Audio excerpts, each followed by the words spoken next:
Let's be friends. Have you not?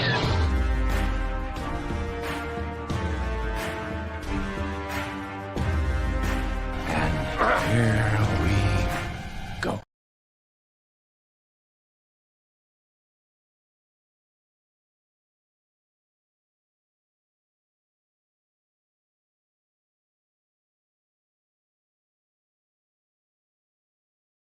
Hey, everyone. We're extremely sad to have missed D23, but we've been working very hard on the next Deadpool film for a good long while now. I've had to really search my soul on this one. His first appearance in the MCU obviously needs to feel special. We need to stay true to the character, find new depth, new motivation, new meaning. Every Deadpool needs to stand out and stand apart. It's been an incredible challenge that has forced me to reach down deep inside. And I have nothing. Yeah, just completely empty up here and terrifying. But we did have one idea. Hey, Hugh, you want to play Wolverine one more time? Yeah, sure, Ryan.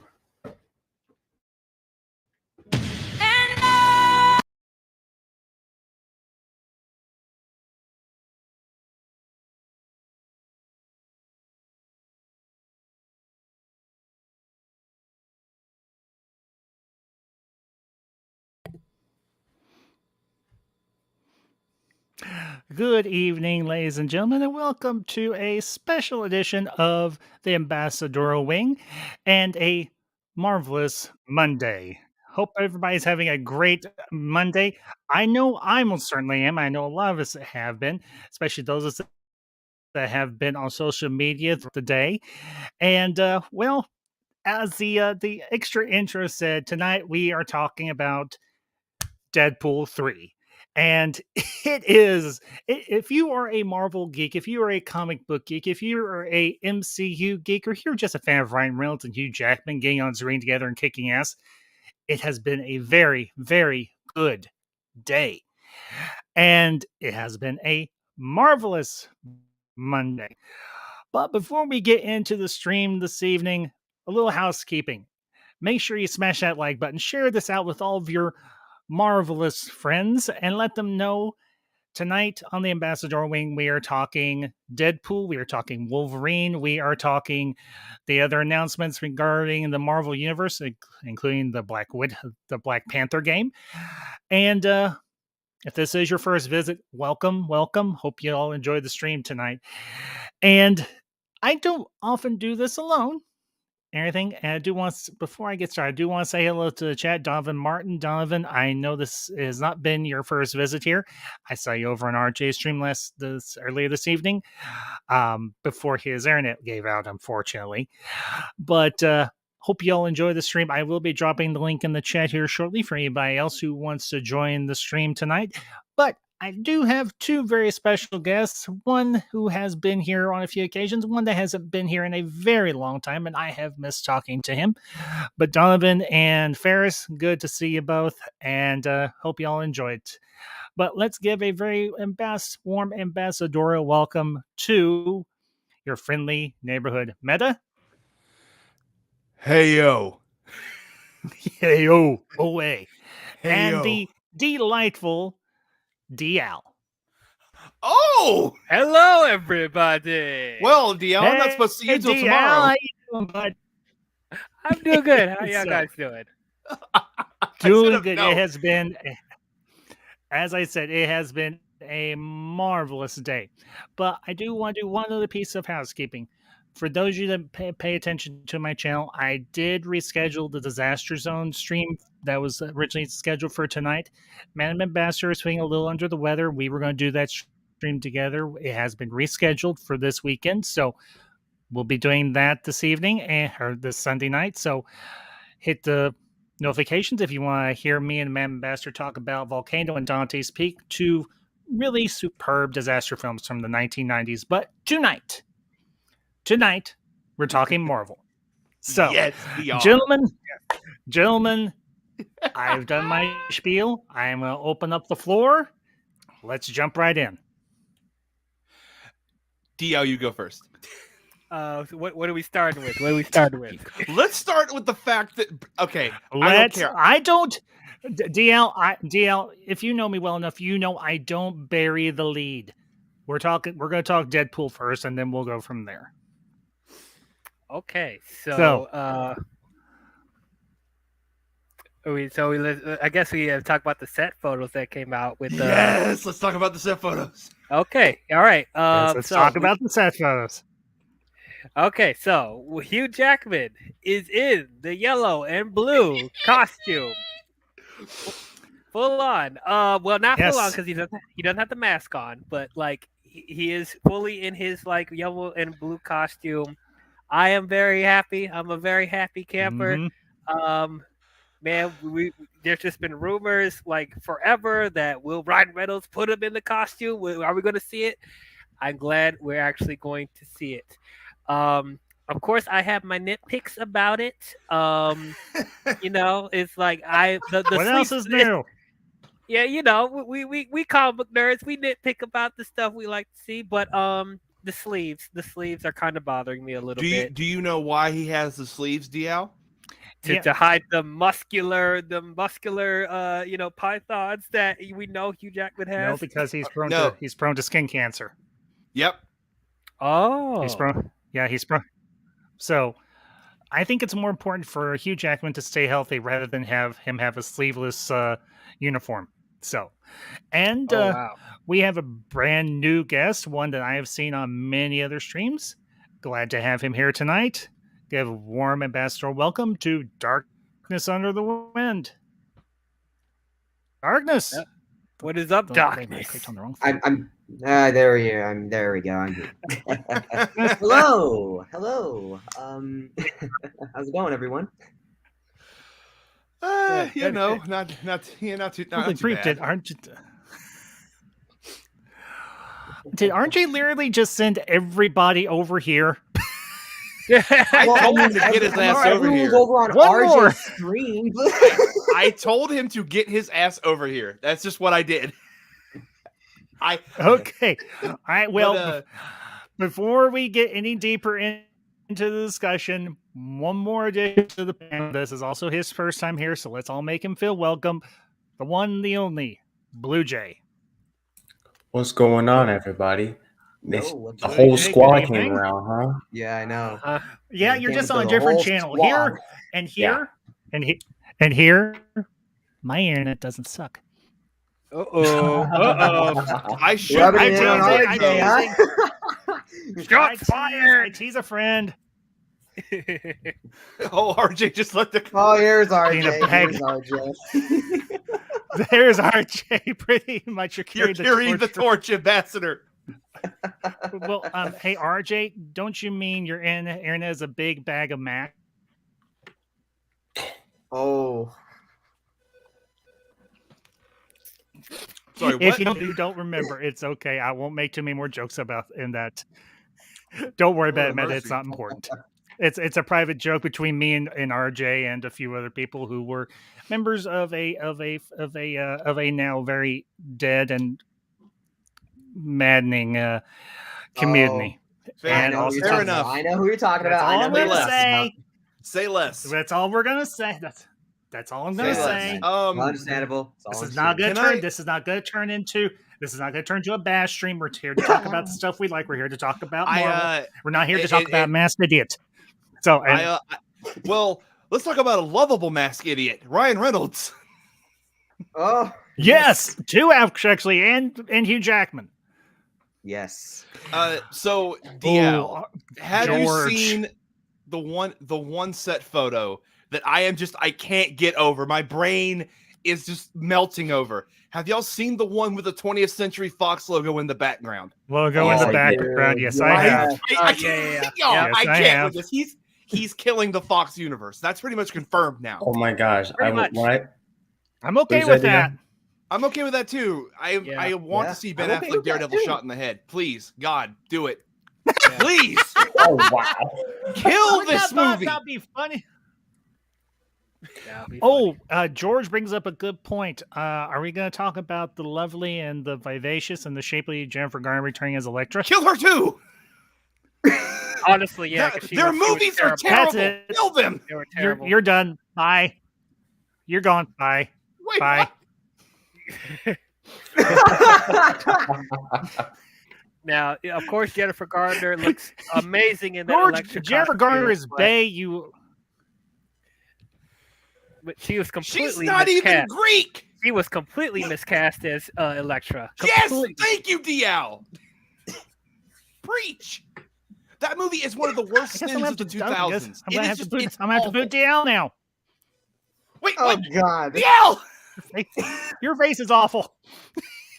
Whoa! Talking these Jennifer Garner hating heretics out of my channel. Just three of us. Oh, never mind. I'm It's- kidding. No, I'm no, no, kidding. no. It's not Jennifer Gardner, Ambassador. It's everything that's associated with those movies is bad. It's really bad, except for Michael Clark Duncan as Kingpin. That's the only redeeming quality. And I personally like Colin Farrell Bullseye. as Bullseye. I like Bullseye. Yes. Oh, No, Meta, shut up. Yes. No, you don't understand. I went into that movie as a kid, loving Daredevil, hoping, expecting not what I saw. You know what I hear right now? I hate that God. movie with a passion as much as I hate the. And it hates you. 2000s. It obviously does. Hate because your it's- ugly face. While they're I at don't it, can know they how go you ahead and expect add the Eric character. Bana Hulk and just kill him for me too, please? And those Tim Story Fantastic Four movies. Let's put those in there too. Well, no. Oh, They're yes, they're please. Put all those of the Fantastic Four bastards- movies Don't get are me gonna be started. dead. DL, don't get me started on Fantastic Four, particularly Fantastic Four: Rise of Silver Surfer. Dan Forster. Galactus is not a cloud. Freaking Listen, cloud. they will do him justice, but they've already confirmed, didn't they, that the person that played Reed and isn't Jessica Alba reprising her role as Invisible Woman? I don't I have know. no I don't idea. Maybe. Not Like, confirmed. it would be yet. it's going to be really interesting. This movie scares me George and is here. excites me. This is going All to right, be a well, full while it scares and excites you, let's give a welcome to another regular here, a regular, the George. What's up? George, my friend. What's up? The whole squad is My, here now. my non-Jennifer hating Garner hating friend.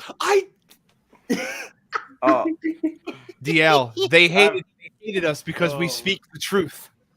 What's Yeah, I don't honestly. hate you. I'm teasing. I know.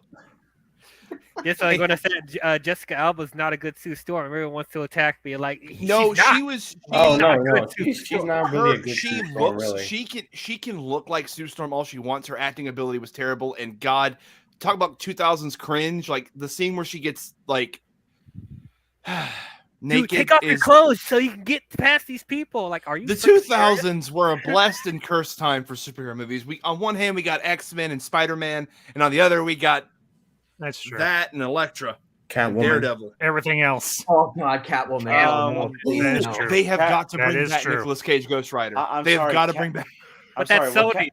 I'm sorry. Oh what my Cat- gosh. I Well, My, that's- my mind that's will freakily good. melt down. Okay. We Hold are on, getting hold on. way off on a tangent here. We are getting way off on a tangent here. Daredevil. Or back to say what you did, Meta. Say what you did, DL. You got me talking about Daredevil instead of Deadpool. You got me talking about a lame ass instead of a bad ass. Ask DL. I'm really good at this. I didn't To bring be up fair, Daredevil. it was kind of my fault for bringing it up in the chat. It's Oh my okay. God. We still love you, George. But yeah, All right, let's go around the horn here and let's get everybody's hype level for Deadpool 3 now. So we'll start with Darkness and work our way around to George. What's your All hype right. level for Deadpool 3 now? All right. Now seeing what okay. we've seen so far. Well, from what we've seen so far, I really like with what we've been seeing so far with the comic accurate Wolverine suit. I really like that. I know that's really appeasing a lot of people, and I know a lot of people have been wanting that for a very long time to go back to 20 years. go back to 20 years and go back to like that suit, because that suit is just very iconic to a lot of people, and I know a lot of people were very happy about that, and I for one am very happy about that. I'm glad they were able to do that. They were able to bring back that suit, and man, That's right. And I'm good. also with with what's been going around with all these pictures, I can tell you right now, man, this movie is going to be very interesting, and especially when it comes to what this movie is going to lead up to, because there are rumors going around, which maybe these rumors are true, maybe not. Take them with a grain of salt because you never know with rumors nowadays. Maybe Deadpool and Wolverine, or just Deadpool specifically and not Wolverine, both of them, or just Deadpool, may end up in the MCU when this film is over. They could. Yay! I'm gonna say no to Hugh Jackman, but I'll get to my thoughts when I No, get to I think this is this. This is it. This is the end. This is it. We're done after this. Well, here's the Hugh thing, Jackman because they've Wolverine, I also can see said they've said that this takes place in between the Wolverine and Logan. So more than likely, yeah, this is Hugh Jackman's last go because I Logan was his last appearance as Wolverine. Well, in that particular universe, this is Right. it for him. He's done after this one, and I'm good with that. If Right. this is the cherry on top of the awesome ice cream sundae, I'm okay with that. Yeah. Because I'm first you had okay all the you had X-Men and X2, and then you had his cameo in First Class, and then you had Days of Future Past, and then you had his cameo in Apocalypse, and then you had the Wolverine, and then you had the Wolverine takes place before Days of Future Past, and then you had Logan. This is the cherry on top. Yes. I think we're missing some films in that order, but I'll leave them be. No, because we do not acknowledge The Last Stand. but you acknowledge Origins. No, we don't acknowledge Origins either. That one doesn't count. Wait, what? I know. Those two movies what don't origins- count. What Those origins movie Those two Doctor movies Strange don't erased count. my And you memory- just I- acknowledge no, no, no. Strange you erased acknowledge my memory or something. Apocalypse. You Hold on. acknowledge Apocalypse. What's crazy is that movie happened under a writer's strike, and this movie is happening under a writer's strike. But That wait. is true. To be fair, That is the very script got true. done before the writer's strike. The story got done before the writer's strike. And Yeah, I'll that's why get they're to- shooting. when I get to my thoughts, I'll anyway. Okay, so Darkness, are you done? Well, there is one other thing I did want to say real quick. Okay, I mean, that 20th Century Fox thing that they had in the background of that one picture. Oh, they're really showing that. Yep, The this fourth wall will universe be is shattered. dead. And if I would actually kind of laugh if, to be honest, if there's a behind the scenes picture of someone grabbing a sledgehammer and just smashing that 20th Century logo and just saying like, "Yep, it's over, guys." That would be like, oh. What if it's like a Planet of the Apes thing? Oh God! Like it's a reference to Planet of the you Apes. maniacs! You blew it up. You got it! You blew it up. Thank you. You liquidated it! Damn you! Thank you. They would love it. Would they not? And do want to say hello to the chat. Another face I've seen over on RJ's channel, Samir. Samir, good evening. Appreciate you being here tonight. And yeah, Deadpool kills the Fox universe. Yes. Miss Let Minutes him Twitter also kill- tweeted out that image. Okay. Here is the one character that I want to see Deadpool kill from the Fox universe. That pansy ass Cloud Galactus. That was not Galactus. That was not Galactus. You know what? I mean, I would like to see that too. if he kills it with the vacuum, it will be bonus points. I was just thinking that. George, get out of my brain. Be right back, guys. Sir, get out of my head. Oh yeah, that's exactly how it needs to happen. That's exactly how it does need to happen. I mean, I would be down to see it. Just the cloud just get vacuumed up, just get He's sucked back. in. Wait, who's back? Galactus. Really? We didn't have the budget for at least a hand? It's just a cloud? Oh, give me that vacuum. I'd love that. Yo, You kill off Galactus with the vacuum. Damn it. No, or he makes the joke, say like, "Well, this is why they were bought." I had to deal with two clouds. Want to talk about Green Lantern? Oh, my Oh God. no. That was a good joke. That's a good joke. I had to deal with two poop clouds. I have faith in Baxter that they will do This justice is to our boy. Galactus. Yes, that is Yeah. Galactus. This is Galactus. That other thing is not Galactus. Yeah. That was a knockoff Yeah. bootleg, ghetto-looking, poorly CGI'd fart cloud from Unicron's ass. No, So that, that- no, that was- that's the that was far the- cry from Galactus's ass. That's just Galactus's inbred cousin that just came out deformed. It's not He even a came out bootleg. wrong. It's just it's the Wish version. That was the He test came out shot for wrong. Parallax and Green Lantern. Galactus God. is inbred cousin. That Okay, just came out all right. wrong. All right, Blue Jay. No, it came out perfectly. You're good, Darkness. Okay, Blue Jay, your turn. What's your hype level for Deadpool 3 now, knowing what we know? Through the roof, really. I really don't want to know everything about Deadpool 3. Really, I want to see this movie, like until the trailer comes out. But I am really hyped for this movie, just trailer's in gonna- general. Like getting another Deadpool film, like what, 6 years after the second film. I love the first two. They're one of the great comic movies I've ever I love seen. Really. I love the first one. Saw the first one in theaters. I never saw the second one because I just never got around to it. But I do have it on Blu-ray. I'm actually going to be doing a Deadpool, a double feature review for Deadpool and Deadpool 2 in December because it's going to be a very Deadpool December. Okay, once upon a Deadpool, I guess. Yes, but except the R-rated version, not the PG-13 rated Yeah. version. Can we I just never saw admit that one. this I joke? heard it's terrible. No. The best joke in that version is when you see Ryan Reynolds defend Nickelback. That is the funniest. Oh yeah, I saw joke. that in the trailer. I'm like, I feel vindicated. I feel vindicated. Thank you. So yeah, knowing that Hugh Jackman is coming back, it's like a dream come true, really, because it's almost like never going to happen since Logan came out, and then we finally get in it. I was like, holy shit, this is the one I actually wanted. And seeing he looks good in the suit. Hugh Jackman looks really good in the suit.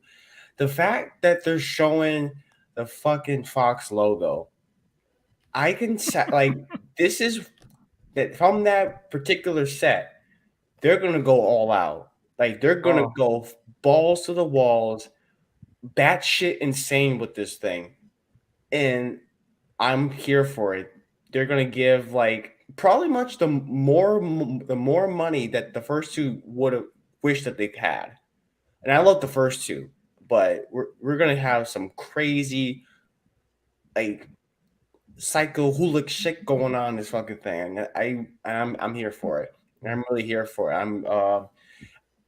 I don't know. My height level is like through the roof. That's all I have to say. I wish there's so there's more. The fact like Elektra it was a little random. I feel when I first saw that like Elektra gonna be Jennifer Garner coming back. Okay, I guess they're really doing the whole Fox universe killing thing. So, oh my gosh, Yeah. I will say this though: can we get a scene where Deadpool fights? Was it the one from Origins, the X-Men Origins version? No, Solid because Mouse Deadpool went Jet? back in time and killed that version. Oh Yeah. yeah. Yeah, but it'd be cool if it's like a whole fight scene of that. If it's somehow like that, somehow it undoes the shit, so he has to fight him again. Yeah, maybe. I don't know. I don't know. It's just as long as he I says, forgot about that post credit scene. To be honest with you, as long as he says something like "This is not a canon event," fuck it, then it's all good. Oh my god. you're welcome. Canada. Deadpool just walks into the spider like, who let him in here? Oh yeah. My excitement is through the roof. That's all. Deadpool 3. I think that's probably one of the few MCU movies I'm like super duper pumped. You know, it's like okay, so it's a Marvel movie coming out. I'll watch it, but it's not like I'm through the roof excited. You know, Deadpool 3 is Right. one of them. What else? I think Captain America: Brave New World. maybe They're pussies I for don't. changing the name. I know. They're such It was pussies. weird. that Do they you know changed all it. I was thinking when they had that first tie with New World Order? Aaron. Hulk Hogan. Yeah. No. But for real though, They are straight up pussies for. This is xenophobic and I'm like, shut up. It's a good name. God Almighty. They're gonna spray paint the. Yeah, I mean, I think because that's like the only movie I'm ever like super duper pumped MCU wise. So that's where I'm at right now. George, wait, are you going meta? All right. Please save me for last. You are muted, Ambassador. Oh yeah, yeah, yeah. Meta? Meta, you're up. No, please save me for last. All right, fine. George, Yay. you're up. Okay, so I came home and I kind of found this news out late because I got home late from work and I put on a movie afterwards and I saw like Hugh Jackman in the costume. I was like, it's finally happening, and I don't mind the sleeves because again, not every costume is going to be 100% accurate. I mean, we've never really gotten 100% comic book accurate Batman suits or even 100% comic book accurate Spider-Man suits. So, obviously I don't mind the sleeves either. I know some people are saying like, what's with the sleeves? I didn't really know about the condition of Hugh Jackman that Ambassador brought up, so I guess it makes sense. But I think the sleeves kind of look cool, in my opinion. Right. And Well, I like how it just gives him coverage for when he's killing people and the blood splatters all over the sleeves. and also Oh, that's I true, like yeah. how Deadpool's costume is a brighter red, which is kind of illustrating the fact that he's going into the MCU because What? the MCU is obviously gonna be a lot brighter than the Fox X-Men universe has ever been. Nothing Yeah. against the Fox X-Men universe. I love those movies, but they aren't the most colorful comic book movies when it comes to costumes. That's If we're being gonna be nice. honest. That's being nice. Wait, Except for wait, what- Apocalypse. Okay, Apocalypse. I'll give Apocalypse that, but outside of that, And a little bit with Days of Future Past. but like even Especially Blink. even like one of my favorite X-Men movies ever, X-Men United. The costumes aren't the brightest color, but I've never had a problem with that. I'm very curious about this movie. This is definitely one of my top 3 most anticipated comic book movies in the next few years. The other two being Beyond the Spider-Verse and the Batman Part 2. This is obviously my most anticipated MCU movie. And the thing is, it's like, I know people are worried this is going to become like a cameo fest or whatever, because that's what a lot of comic book movies have become today. Yeah. But at the same time, this is also Deadpool. And I can see these, and I think if you look at Deadpool 2, like minor spoiler for anyone who hasn't watched it, there are some cameos in there. And like, you know what? Like they were played for laughs. And that's what I feel like is going to happen with some of these cameos, particularly the one with Elektra, because we know the reputation of that movie. We know the reputation of other Fox comic book movies outside of X-Men, where the X-Men movies, most of them have been positive, have gotten positive reception from fans and critics. The other movies, Fantastic Four, Daredevil, Elektra, have not. Now, do they have their cult followings?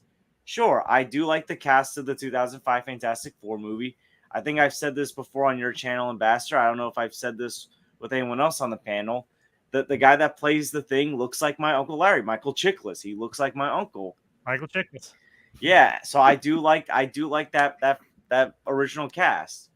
I do think it would be a missed opportunity if you don't take a jab at Fan Four Stick, although maybe they'll make a joke and say that is so bad we're not even going to touch that universe. Like, I hope they do. I really hope they do. But I mean, like we also can't forget, like there's rumors that Owen Wilson will be appearing as Mobius. So like this is definitely true. So we know even before. I'm pretty sure there was a set photo of them all together. So we knew this was going to be a multiverse movie for quite a while. So I find it interesting that Deadpool 3 has become a key movie in this multiverse saga, because there haven't been really that many multiverse things happening in the MCU outside of Loki season 1 and then Loki season 2, Spider-Man No Way Home, Ant-Man the Wasp: Quantumania, Doctor Strange. Yeah, Doctor Strange and the Multiverse of Madness.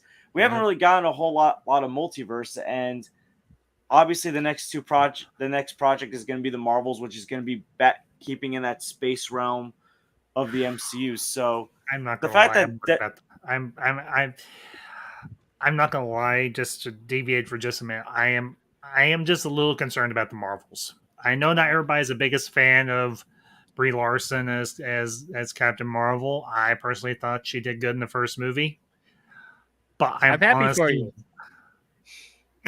I'm sorry. Go ahead. What did you say, Diablo? I said I'm happy for you. Why are you Bad saying DL. like I'm honestly worried about the Marvels, particularly seeing Miss Marvel's costume and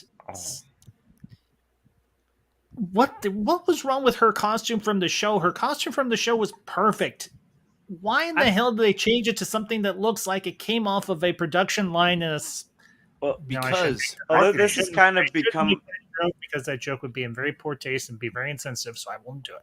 well, that's kind of been my concern when it comes to the shows and the movies. For example, when Doctor Strange: The Multiverse of Madness was following up with WandaVision, the focus was on the kids, which is fine, but it's like there's also like other things that happen with the events of WandaVision that I feel like you could have touched more upon with Wanda's character in Multiverse of Madness. So I feel like that's just an MCU problem where they were writing the script for Multiverse while WandaVision was airing. Like they didn't tell them that like the events of what was going to happen. So that's why it feels a little misjointed, is because they didn't see the end. Like they were writing the script before the show actually ended.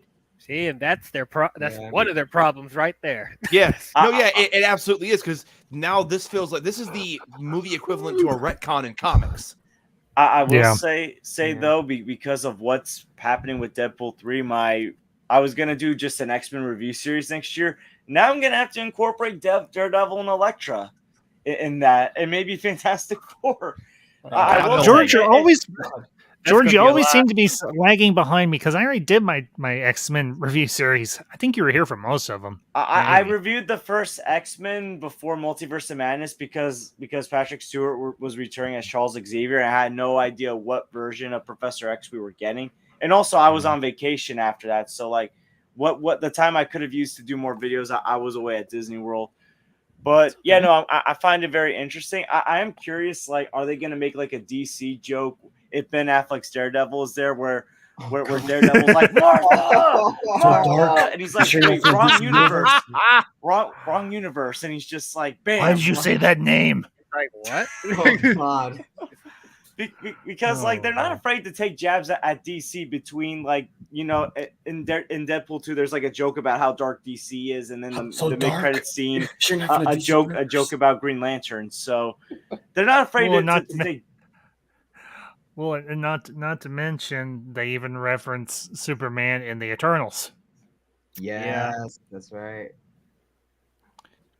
I will say, and I know people bring up the far, and and Marvel's able to make a certain crowd mad, and oh boy, they've done something.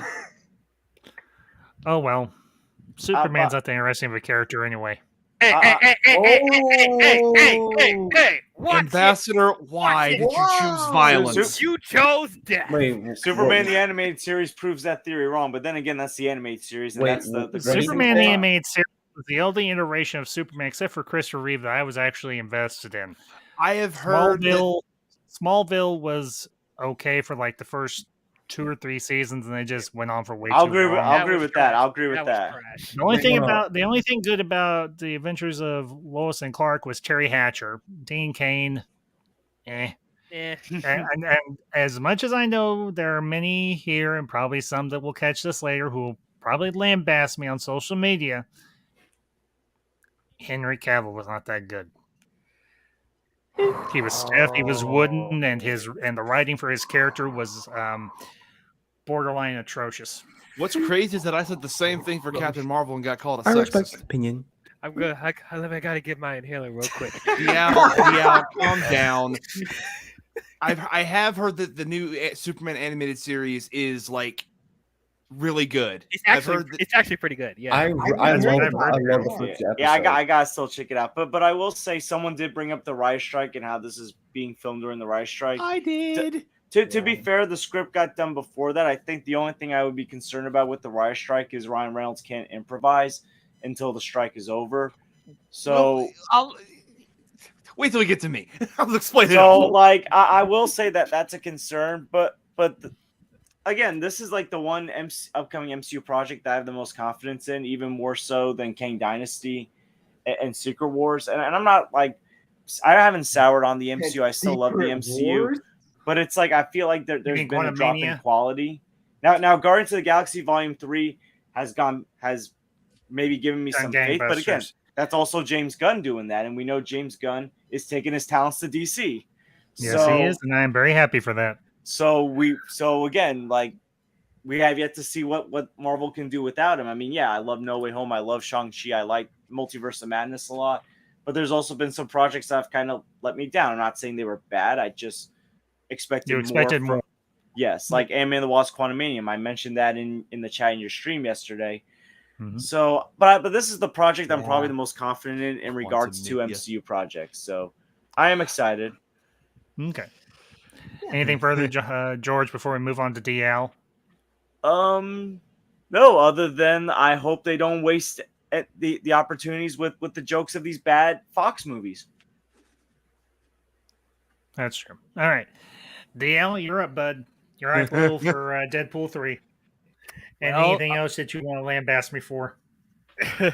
Well, I would first say, how dare you slander Man of Steel? I can't take this anymore. I'm not but saying Man of Steel. Okay. No, Man of Steel is ridiculous. No, it's not. I wouldn't say that. No, it isn't. No, Let me me. explain. Hey, Meta. Let me put. Hey, let me put Sorry. Let me give my 2 cents first before you give yours, and DL can respond. Okay. I'm not saying Man of Steel is a bad movie. It is by no means a bad movie. I saw it twice. I enjoyed it. I even once upon a time had it on Blu-ray, but a certain fandom soured me on the whole damn thing, and I trade all 3 of those movies in for a couple of Doctor Doom figures. I don't hate Fair Man of enough. Steel. I don't dislike Henry Cavill. I just think his performance was a bit stiff. that's yeah. Now, DL, the floor is yours. Okay, and like I understand the criticism with Henry Cavill. Like I understand. It's like I wish this was a Superman that everyone could get behind, but like I understand the criticism. That's why I'm completely okay with moving on with James Gunn's iteration. You know, because it feels like he'll give more of what we actually want to see in Superman. But Deadpool has always been my second most anticipated film of 2024. Not just comic book movie, the most anticipated film of 2024 in general, right behind Across the Spider-Verse, if it's still going to be released. It's not. Year, if it is. I really hope it does. It's not. But yeah, like I was so excited for Deadpool 3. Like I've been, when first hearing that Hugh Jackman was going to come back, like that was a dream come true. I didn't think we would ever get it because we thought that Hugh Jackman was done playing him. But yeah, I'm just glad that we're actually going to get his swan song in this movie. And yeah, it does get me more excited. Well, I wouldn't say excited, but more interested in seeing this movie, knowing that we're going to get more appearances from other Fox Marvel characters. Even though I have an extreme dislike for the majority of the X-Men films and the majority of the Fox Marvel movies, I'm not going to lie, these are movies that I grew up with as a kid. So there will be a little bit of nostalgia seeing these actors play these roles again. And hopefully they'll take advantage of whatever jokes they can, jab at the Fox Marvel universe, so at least I have fun with that. And just like George, I guess I got to go and finally talk about all the X-Men films and why I don't like a majority of them, because everyone's wondering, why do you hate the X-Men films, You man? better invite me for that marathon. Oh, sure. You better invite me too, DL. I will. I better get an invite for those, bud. You will. Don't worry. I'm very curious to know what the X-Men movies. Those are the X-Men movies. That was the X-Men movies and the X-Men universe. That's my stomping ground in terms of Marvel. That and Fantastic Four and a little dab Iron Man. Those are my those are the comics I've read. I know I can school you probably as well as Comics Explained can on the X-Men of the from the 1970s through the 1980s and the early 90s. Okay. I will convert you into being a lover of the X-Men rather than being a detractor. Oh god. Okay, well, okay. So this is what. Okay, sorry not to get into a tangent, but like, okay, you're saying that. Oh So God. that you love Oh, the oh, X here Men we comics. go. You've read them Dial. since the '70s, but you're going to defend those X Men movies that barely even do pay Di- any respect to those first two. Dial, just save it. Just save the blood sport for the reviews. Yeah, sure. I will Save it for later. for that. Because we got a I- lot more to get through. We got a lot more to get through because I want to talk about the other announcements that came out today. Whatever else might pop up. So, But anyway, we'll see. We can save that for later. right. And I do want to say hello to the chat, Anthony Beltry. Anthony, it has been a few minutes. Good to see you, bud. Appreciate you being here tonight. Miss seeing you, bud. Oh yeah. Of course, you were over on a channel that I no longer associate with, but I don't hold that against you because you're a good egg. That's all I'm saying. Go ahead, DL. No, you're good. So yeah, it does make me scratch my head a little bit that that Jennifer Garner and possibly Ben Affleck's going to come back to play Daredevil and Elektra. But I don't know. I guess if this is going to be like the true, Deadpool killing the Fox universe, I guess you could have them there. I do have that little bit of a concern that it might turn into a cameo show the entire time. I'm hoping that in the center of it, it will mainly focus on Deadpool and Wolverine.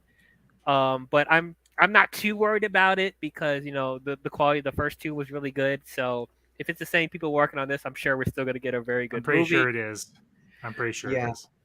I can agree with that. Yeah. My only concern about it, though, with Marvel, I mean Disney Marvel being somewhat involved in this, I'm hoping they don't mess with It'll the be formula too much. DL. It'll be okay.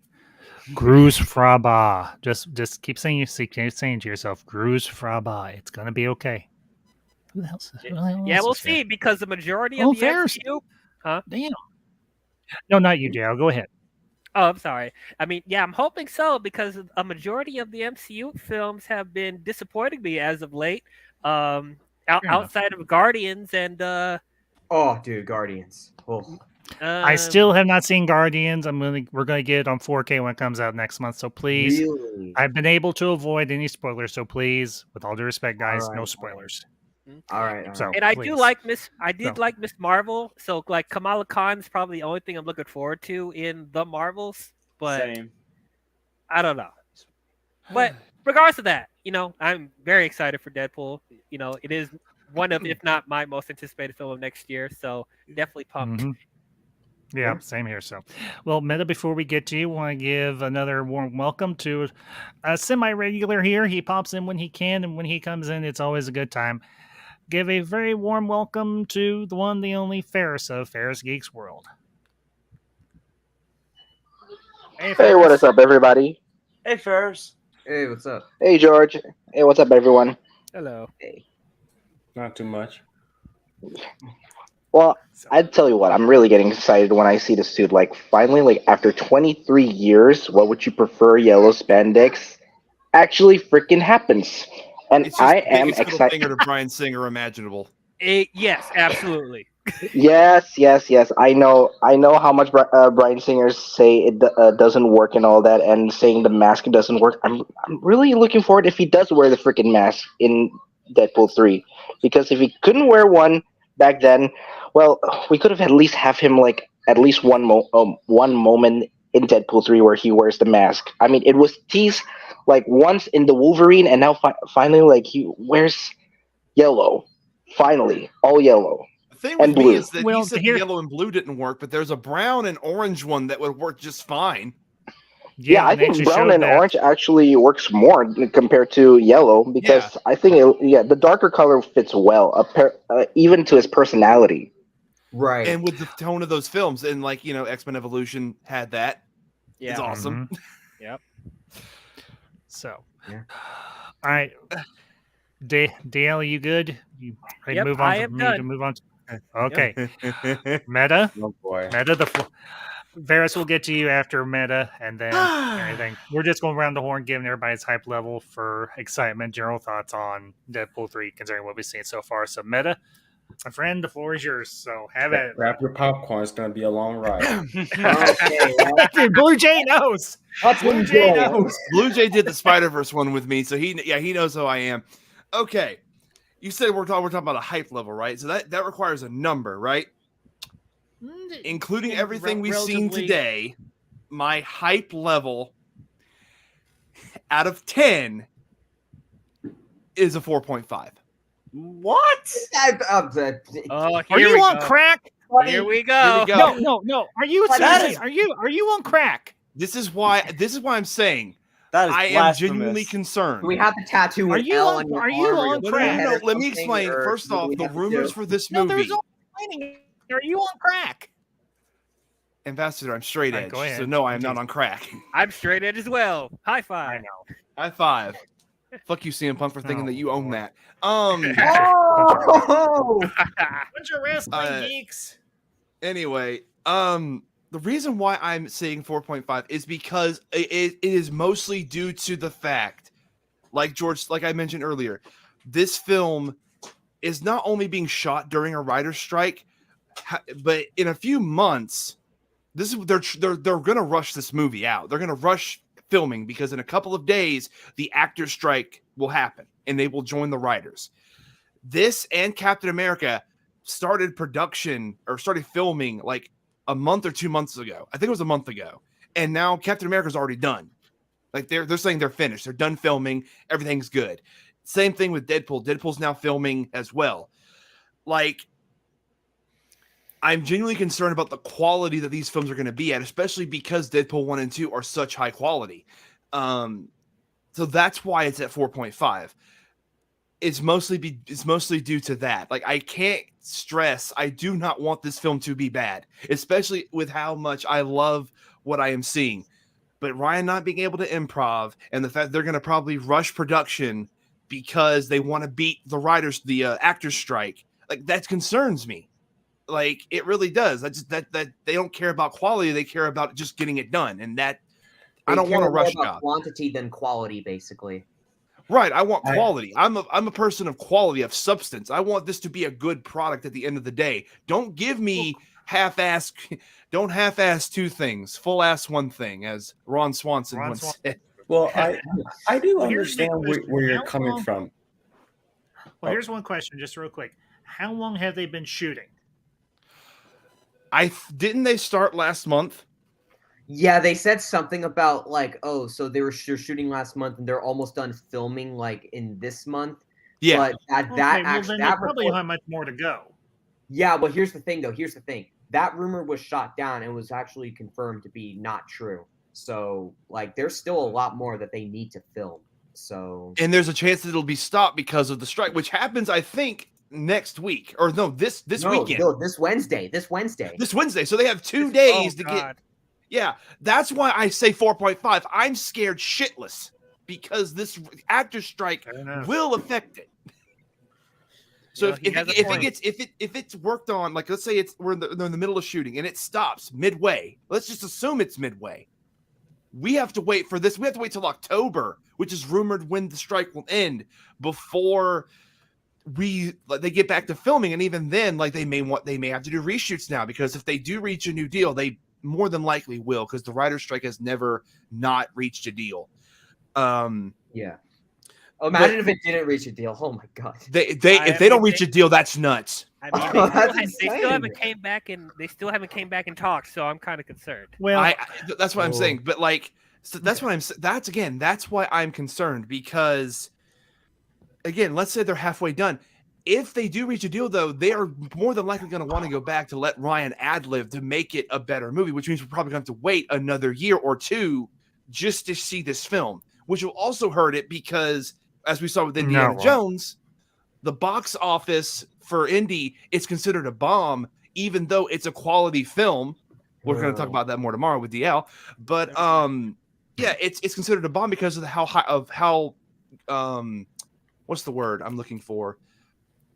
Not gross. Net. The budget blew up basically for Indy, and that's why it's considered a bomb. I don't want this to happen for Deadpool. Well, here's the thing, though. But here's the thing, real quick, Meta. Indiana Jones is a legacy franchise that has long legs. But the only problem is it's been so long between releases. I mean, even if you look at the time span between Last Crusade and Kingdom of Crystal Skull, and now Crystal Skull and Dial of Destiny, this movie wasn't necessarily going to be a guaranteed hit right out of the gate. It could very well have legs. It very well may it'll make its money back and then some, most definitely, because it's Indiana Jones. It's Harrison Ford's last to go around as Indiana Jones. So that in itself will let that movie get its money back and then some. With Deadpool, Anthony says it right. They could change the release date for Deadpool. If they do, that's not going to hurt the hype, and it's definitely not going to hurt anything else in terms of the excitement for Deadpool, because people love this character. They love Ryan Reynolds. They definitely love Hugh Jackman. Not to mention, if it's tying into the multiverse, I don't see any type of delay necessarily hurting Deadpool. If anything, any type of delay in terms of putting it out will only help it. So I understand your reservations. I get it. Believe me. And I'll bring up a couple of comments here. Samir says, actor strike will force the studios to reach a deal ASAP with them and the writers. Strike in sooner. Samir very well may be right. I believe that, but Hollywood at the end of the day, I'm not trying to get that way with this, but it is at the end of the day a business, and yes, they're going to find a way to save a buck. They will do what's good for business, but if they can save a buck, they will. And one of the big things besides royalties that this strike is about is AI. And I am terrified. I don't want to get off on that whole thing because there's. Yeah, I know. I'm just saying though that like these people, there is a chance they will reach a deal. There's a very good chance of that. However, who knows how long it will be? Because October is just the projected date to end the strike ends. Like there's no telling when this will actually end. Who knows? This strike could end in 2024. Worst case scenario, that's the worst case scenario. I imagine in 2024 though. I imagine the strike will end before the year's out. It might be a few more months, but I imagine the strike will end before the year's out. I think it's gonna it's definitely gonna go longer than the 2007-2008 one, because one of the big problems they're having is with streaming, and particularly Netflix. Yeah. And you gotta remember, Netflix wasn't really that big back then when the 2007-2008 strike happened. So I think it also comes down to what are these streaming services gonna do?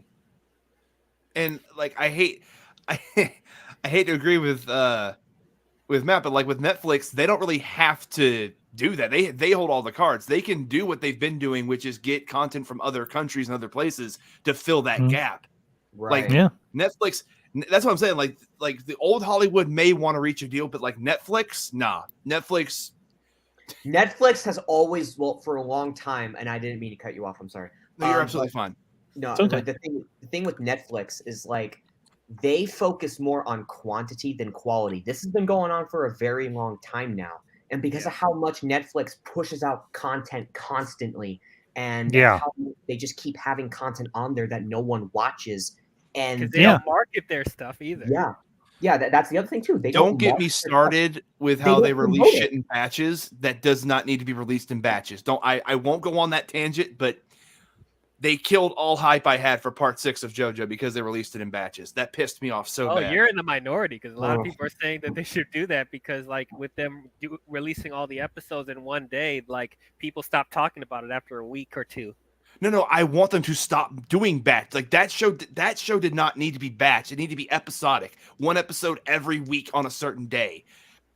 Oh, okay. Well, yeah, that's probably what they need to start doing. But they probably are starting to like that, similar to with Stranger Things. They're testing it out to see how people will respond to it. But I don't know. I do think that the marketing for Netflix does need to change. Do you guys see Deadpool 3 making? I'm not gonna ask the $1 billion thing because that's a ridiculous question. But do you guys see Deadpool making $700 million or more? Easily, yeah. But probably. I say 5 or 6. I think it have a good jump start.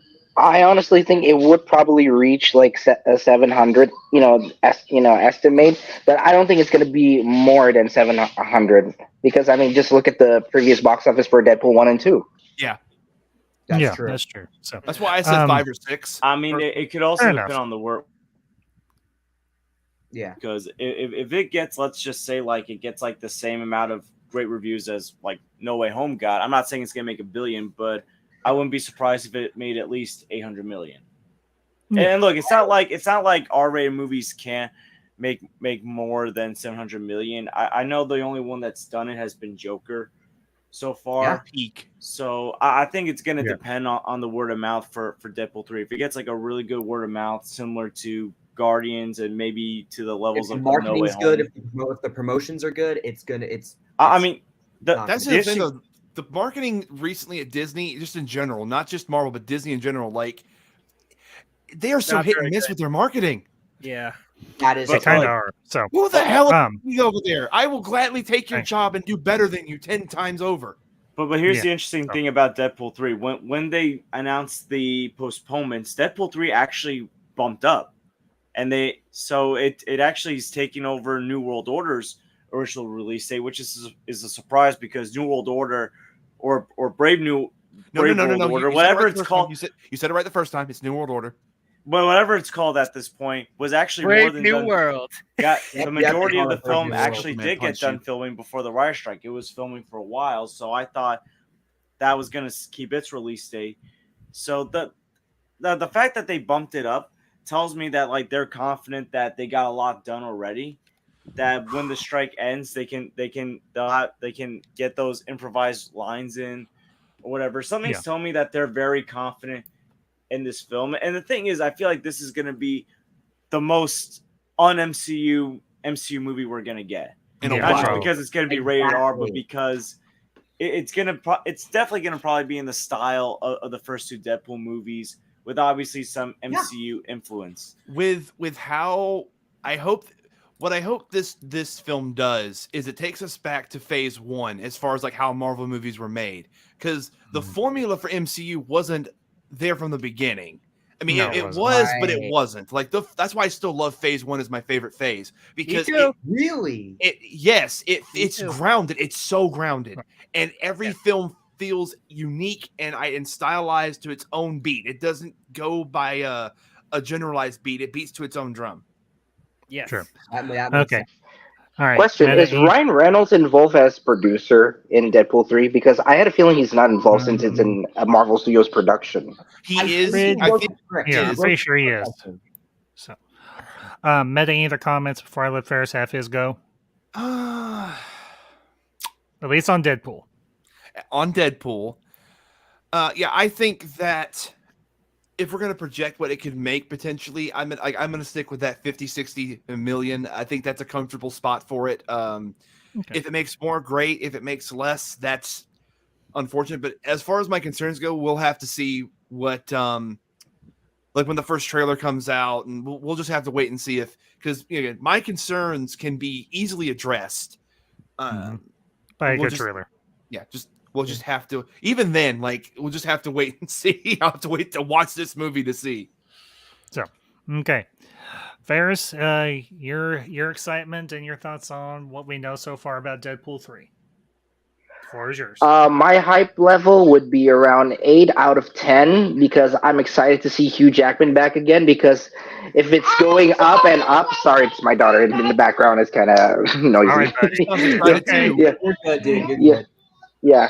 So I'll be more excited if they get the rest of the other X-Men back again. Okay, that's my hype level. I mean, if they got like the Fox, characters from Fantastic Four, Daredevil, and Elektra, well, I couldn't be more excited. Well, correct me if I'm wrong. Isn't Halle Berry coming back? She is. It was There's- confirmed. She's oh, coming okay. back. Cyclops is coming back. So they may do the '90s suits, Oh. and seeing Halle Berry in the white suit would be cool. That Hey, would be hey, there's 2 other characters that you guys are forgetting about that could most likely show up in Deadpool 3. Who's that? Who? Charles Xavier and Magneto. Yeah, I was gonna say that's another rumor that's popping up. Is Yeah. Patrick Stewart and Ian Yeah. McKellen are going to reprise their roles? And that's gonna most likely be true. Could you imagine seeing see. Ian McKellen in the classic Magneto suit with the purple and red? I'm gonna be honest. That'd be I'm not something. surprised at Patrick Stewart, not just because he came back in Multiverse and Madness, but he did say that he's open to coming back for more. I remember him saying that too. That is very Can true. he just be Xavier for the MCU? I know that's. Okay, please. Please. I would love to see that. Yeah. He's the one and only Xavier that we know. Yeah. Okay, there's nobody else that could Well- top him. No, McAvoy Well, did a good no, job. James McAvoy did a damn good job. Yeah, So he Yeah, did. he was He very did. good. Paris. I mean, for the younger Let version, Paris I have the mean, floor, guys. for the younger version, yeah. But if we're talking about like the definitive like live action, it would be Patrick Stewart. I mean, he was like the only one that was like the best fan cast like before fan cast was a thing. I mean, he was everybody's choice. That's true.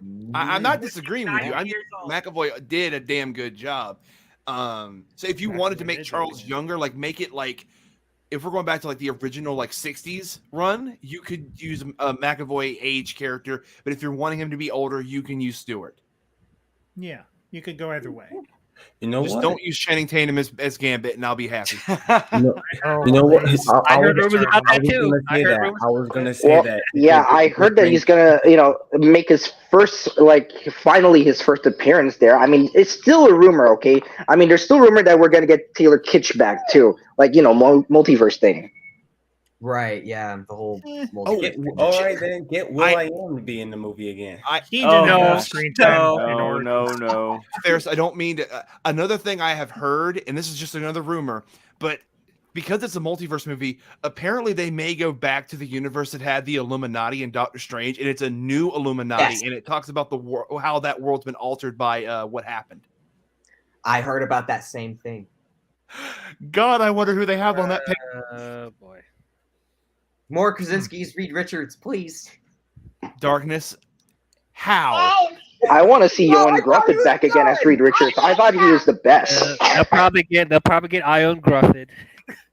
I mean, Honestly, they though, do? a council of Reeds would not be a terrible idea. No, That it would wouldn't. be But color. they're Bring gonna. back I Miles want Teller, them to man. hold that for something very special. I want them to hold that for like Secret Wars or Kane Dynasty. Honestly. Oh, I agree. I'm just saying, agree, like, and seeing him I reprise his understand why, role because those Reed are like the Richards- big movies, so Yeah. that's understandable. So, Ferris, any other thoughts on Deadpool 3? I want to make sure you get your chance to talk about it. Besides the costume, I think I would think that like the I would say like the entire movie about multiverse, and that's about it. And sorry about this, my daughter in the background. I'm loving it. It's She's okay, a- bud. You're good. You're good. She sounds adorable. Yeah. Well, she's You're 2 years old. Oh, Yeah, I can't believe she's in the stream. I can't believe I let my daughter in the ambassador stream. Sorry, ambassador. This is a kid-friendly space because we don't swear here. We're all We adults, but don't? we can control our mouths, I will do my Oh. best. especially when children are around. DL. When children aren't around, I'm doing good so far, right? I haven't cursed yet. hey, for Ah. most of I you have who to. are new, I let me I just have say to with this. my job. Let me just say this or anything. For those of you who are new, Darkness, Blue Jay, you're new here. My Yeah. only rule is no blaspheme. All right. Aside from that, as long as you don't get like obscene with the F-bomb or something, anything else is fair game. Yeah. So that's the house rule. That's the stream rule. As long as you don't blaspheme, everything else is okay. As long as they're ain't little kids on one of the panelists' mics. Yeah, I know. Yeah, definitely. Blue So- Jay, we do Not not fair need to for the children, restore the definitely. Trank verse. We do not need to restore the Trank verse. That is blasphemous What? right there. Okay. I didn't do anything. Well, Mega Jetty 1 brings up a good point here. If I can get the stupid thing to click on. Come on. No, don't worry. This isn't another RJ. All right. Stupid thing. Come on. Pop up there. Who We're played all the children original here. Mystique? Overgrown, degenerate. We're all overgrown, degenerate children. He's not wrong. I mean, hey, you're not. I mean, wrong. I'm a another grown child, but I don't know handsome, if I'm a degenerate. mature young man that has a Either clean way, mouth okay. that hasn't cussed a single thing in his 23 years of living. So I call bullshit. All right, Meta. All right. Any other Question. thoughts? Yes, Sorry, Ferris. question. Does that mean that we're not gonna see, like Josh Brolin as Cable and Zazie Beetz as Domino again in I this new I movie? heard Oh, that I he is hope not so. coming I've been back. I hearing heard that about Brolin is that. not coming back. Yeah, that's a Roland's massive not coming L. back? Lame. That's very Now, unfortunate. Zazie Beetz. That'd be lame. Oh God, I love Zazie Beetz. I don't want to. Yeah. No, you don't want to. We need to move on from another subject, or I might very well simp here. I don't want to simp. Well, Please oh, move okay. on. To Oh subject. no! Oh, please. Okay, Ferris, any other comments on Deadpool 3 before we move on to the next topic? Well, I'm kind of disappointed that they're not gonna get Cable and and Domino back because they're like the best parts about Deadpool 2. And plus, if they're gonna get James Marsden back as Cyclops, like if the rumors are true, like why not get Cable too? Like see his future son or something. That was confirmed by the Hollywood Reporter. I think that Storm and Cyclops and them are coming back. We're still getting Yeah, Colossus. I've We're been still hearing getting that rumor for a long time. Colossus is coming back, Colossus and so is and Are we Negasonic getting I did Sonic not hear Negasonic? about that. Holy crap! Yeah, Are we getting Negasonic and- Negasonic back? Yes! Let me some and Negasonic. her girlfriend. Okay. Yeah. Oh, wow. Oh, Yukio. Oh, Yukio. Yay! Yeah. Yay. Hey, it's a fictional character. I don't care if a fictional character is gay. I could give a rat's ass if a real life person is gay. I'm not But homophobic. but honestly, just don't no. expect me. But just don't expect me to be all whoopie freaking do for you. I don't care. Like honestly, like how their Wade's interactions with her are like how I am with some of my friends. It's just so funny. I'm trying to think of any other rumors and stuff that may have popped up. Oh, I got a question for the panel. Okay. For Hugh's helmet, do we want it to be an actual like helmet, or do we want it to be like a pullover mask? No helmet. Pullover mask. I want the No mask. helmet. No Give him a helmet. COVID mask for all I care. I really want to No see the mask. mask, to be honest. Yeah, because I just I'm feel fine like either way. it could be a helmet, but okay. Second question: wide eyes or no? Yes, wide eyes. Oh, white eyes. Yes. Because I just don't see them doing the wide eyes for. Even though this is Deadpool 3, I don't see them doing the wide eyes for Hugh. Yeah, That's because fair. you're like you're kind of like mixed twisting because these are still Bryan Singer's grounded versions of X-Men to an extent. So would it be too weird to put that type of stuff on Hugh Jackman? I don't think anybody cares. I mean, Kevin really. just absolutely might I mean, just I want don't to think shit people all over really Brian get and just To do it be, to piss him to off. be honest with you, I don't think anybody really cares, really, because Deadpool is supposed to be like in the same universe, quote unquote. So I don't think anybody will bat an eye. Be like, if like Deadpool, if Wolverine's eyes does the same way as Deadpool's eyes, so I don't think anybody will bat an eye. Like the reason I say that is because like Ryan Reynolds, is a very marketable person in Hollywood, and yet he has kept that mask on he's going to keep that mask on for 3 films. Hugh Jackman though, I could see it either way. Like I can see him not wearing the mask, or see him wearing it sometimes. He's not going to wear it all the time though. Like he is going to have his mask off, and Logan in the comics and shows has done that as well. But yeah, I want it to be a pullover mask. I want the wide eyes, and I'm sorry. Can we have Cyclops in the pullover mask with the visor? Yes, I'm with that too. And he also has to be a terrible leader. I don't want like Cyclops wearing. I don't want Cyclops to wear like that ladies. cover head. Sorry. I don't want Cyclops to wear all of that you. head cover thing. Why not? The head cover is cool. The head cover is cool. I mean, it's cool in the He can hide comics, his but face. maybe this is just my personal preference though, because I'm a '90s kid. Because the '90s X-Men comics were like my thing back then. You Yeah, want because the visor. '90s suit was like, just a visor and just keep his hair exposed. The yellow and blue spandex. I mean that's cool either if you one do. is cool. But here's the thing, though: the suit is not spandex. It's like that leather type of costume, just like Deadpool's is. Well, there you go. Okay. So it's not. It's technically not yellow and blue spandex. It's yellow and blue leather. And let's be honest. Right. If Yes. Ryan Reynolds can rock that in Deadpool, Hugh Jackman can rock it in Deadpool 3. It's made of rich Corinthian leather. Oh, yeah, that's true. Corinthian. That reminds me of the character from The Sandman. I want to see how I squeeze his ass in the red spandex. But like Oh, people are, I would say that the yellow and blue is Logan's most iconic suit, but It is. yes. I really hope that for the MCU one, it's the brown and orange because that's my personal favorite one. But the question is, who are they going? And we can discuss this after we cover the other two topics of the evening.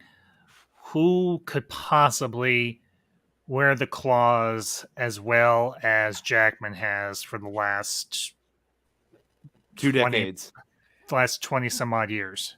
Getting But that's a question. That's a question for later this evening. Not right now. Sure. Ferris, any other thoughts before we move on?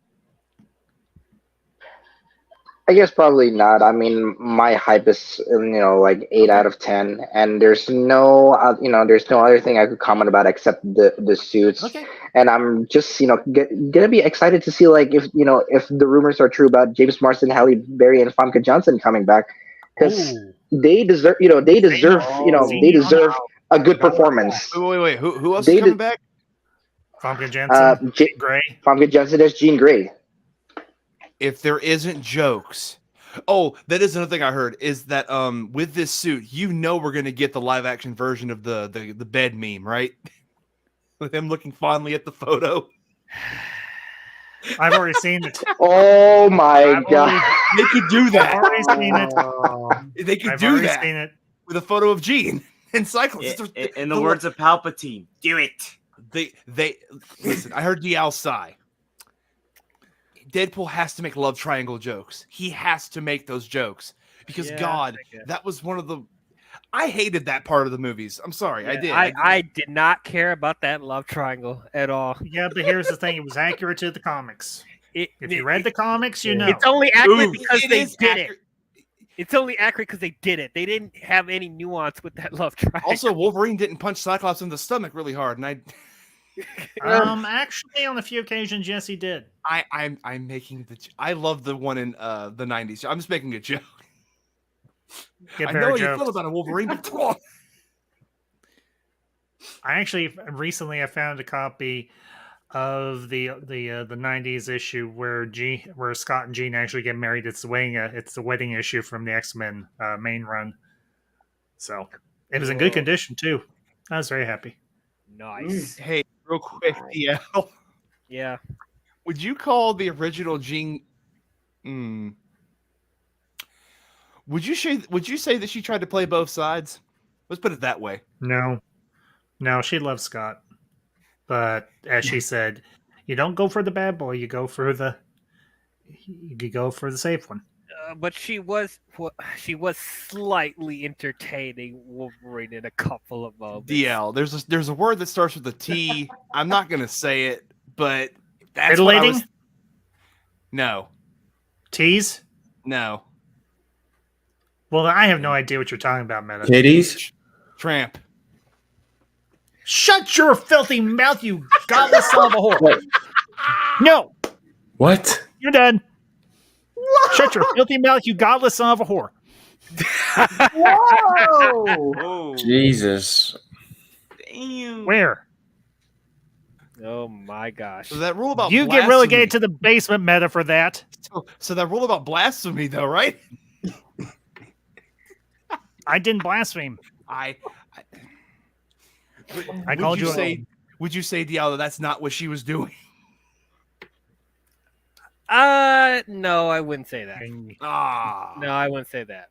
Hang your head in eternal shame, Meta, for that. I won't. Now you want to know who's an actual T word though? Kirsten Dunst, MJ. All right, moving on. Yeah, we weren't gonna go there yet. All right, before we get off on any more tangents, let's move on to the next topic, and that's of course we've gotten the announcement. We've actually got two announcements of two brand new Marvel video games going to be coming out in the near future. One, of course, going to be centered around a late great one, Black Panther, and of course, one that we were just talking about, Wolverine. What came out about the Wolverine game? Except the fact that it's coming out, nothing else, I don't think. Oh, but we've actually gotten more information at least I think, a little more information on Black Panther. So- I'm looking at it Alright. right now. Okay, you'll be my aside from myself, you'll be the resident researcher, Meta, to Cool. redeem yourself from that blasphemy you spoke about Jean Grey. Not all Jean Greys, just that one. Well, so Doesn't matter. You just spoke saying. ill of a live action Jean Grey. You get your nerd card revoked. The for a reboot week. one was more attractive in my opinion. Also, Fair enough. Who, Sophie Turner? Although, Yeah. Oh yeah, you talking about Sophie Grace or no, not Sophie. Sophie Turner. Sophia Turner. Yeah. please let Yeah. her come back. Please, I'll go to every movie. Oh, brother. Yeah, I mean, who knows? You would. There's gonna be so many returns. Also, coming. bring Olivia Munn back as Psylocke. That was perfect casting. I don't care. Oh, you don't say. Not to mention, she pushed for the accurate costuming, as I understand it. She Yeah, is a good on nerd her. through and through. God bless her. Been a fan of her since G4. Yes. Yeah. Well, I can see him making a joke saying, "Oh, where'd you go? Where'd you come from?" Oh, Because she That just was- like disappeared out of that franchise. but when the world needed her most, she returned. You talking about Olivia Munn? Yeah, Olivia Munn, man. Munn. I always get her and the girl that was that played Cora in Tron Legacy confused. Olivia Wilde. I don't know Olivia why. Wilde. I just had this. Because they're both idea- named Olivia. Aaron Rodgers Yeah. fumbled the ball so hard with her. I remember I had this weird idea for Deadpool 3 where Dopinder would like drive Deadpool through the multiverse. Oh, he has Him got and to be Wolverine. in this film. Oh, He's in he'll the be film. in He's it. in the film. He has Well, he to should be. make a Him comeback. Him and Blind Al are gonna be in it. Yes. Yeah, just Well, these what- both what about drive Hydra the Bob? multiverse together, just driving, just. BMJ. Have a good one, bud. What about Hydra Bob? Is he coming back? I have no idea who that is. So Hydra Bob was Is in it Deadpool Hydra 1. Bob or Weasel? No, it's Hydra Bob. No, So he's Hydra talking Bob. about the dude from the first movie where he was fighting Yeah. the goo. He was like, Bob? Yeah, so that's Hydra Bob. But since Oh, they don't own the rights that to Bob. Hydra, Okay. since they don't own the rights to Hydra, at the time he just had to call him Bob. But now that they do, like, make him Hydra Bob. Oh, that would be amazing. Bring that dude back. But actually, let me pull this up on. Okay, Meta, what have you found? What have you found about Black Panther? I have the actual press release, press junket right here. Let me pull it up on my. If you want Let to me share pull it, it I can share it on my end. Yeah, that's what I'm about to do. Do I have this bookmarked? I do. Okay, Thank good heavens. deal. Let's see. All right. Let me 2 pull hours it up. later. Yep. Okay. No, it's right here. And boom. Okay. Boom. Boom, baby. Add to the stream. All right. Come on, you can All do right. it. I can believe in you. I believe in you, streamer. Here we go. Okay, let's change the layout just a little bit here. There we go. Thank you. Do you want me to narrate this, Ambassador? Or? There we go. Yeah, I'm gonna let you take the. I'll take you. Let you take the lead of this, Meta, because you're. I'm a gamer, but you're more the gamer person than I am. So I'll let you take the lead on this. All right. So I'll start off by saying that this is the same Black Panther game that certain leakers confirmed is happening. And I hate when they're proven right, actually, because damn it, I don't want to give them any legitimacy. Anyway, so I'm sorry. I don't like You Jethro. really don't like scoopers, I guess. I don't like scoopers, no. But anyway. Who does? That's true. That is true. I know. Mad individuals. Oh, probably. Yeah, that's clearly. true. They are mad. They're not just mad. They're local. Cuckoo for anyhow, Cocoa Puffs. Okay, so going on. okay. Meta, floor is yours. Yep. Meet Cliffhanger Games, a new EA studio developing a single-player action-adventure game based on Marvel's Black Panther. As we celebrate the 57th anniversary of Black Panther's comic debut this July, we're thrilled to announce Cliffhanger Games, a new AAA development studio based in Seattle. is working on an original third-person single-player Black Panther game in collaboration with Marvel Games. Our mission is to build an expansive and reactive world that empowers players to experience what it is like to take the mantle of Wakanda's protector, the Black Panther. Led by Kevin Stevens, who worked with Monolith Productions, Cliffhanger has already brought together accomplished talent with leaders from the critically acclaimed and innovative action-adventure game Middle of Earth: Shadow of Mordor, along with veterans of top franchises including Halo Infinite, God of War, Call of Duty, and others. We're dedicated to delivering fans a definitive and authentic Black Panther experience, giving them more agency and control over their narrative than they have ever experienced in a story-driven video game. Wakanda is a rich superhero sandbox, and our mission is to develop an epic world for players who love Black Panther and want to explore the world of Wakanda as much as we do, said Kevin. As we begin this remarkable journey, we are excited to be working with Marvel Games to ensure that we craft every aspect of Wakanda, its technology, its heroes, and our own original story with the attention to detail and authenticity that the world of Black Panther deserves. It's an incredibly rare opportunity to build a new team around the values of diversity, collaboration, and empowerment, said Kevin. We want our game to enable players to feel players to feel like it's like to be worthy of the Black Panther mantle in a unique story-driven way, and we want Cliffhanger Games to empower everyone on our team as we collaborate to bring this amazing world to life. So yeah. Right on. All right. Sounds good to me. I'll play it. And if they do the same thing with the Wolverine game, hey, I'll play that too. So that's under Insomniac, who have done the Spider-Man games. What EA has going for them now is Motive. The people that did Anthem are doing an Iron Man game. No, excuse me, they didn't do. That was BioWare. They did the Dead Space remake. Are doing an Iron Man game, and that's going to be open world as well.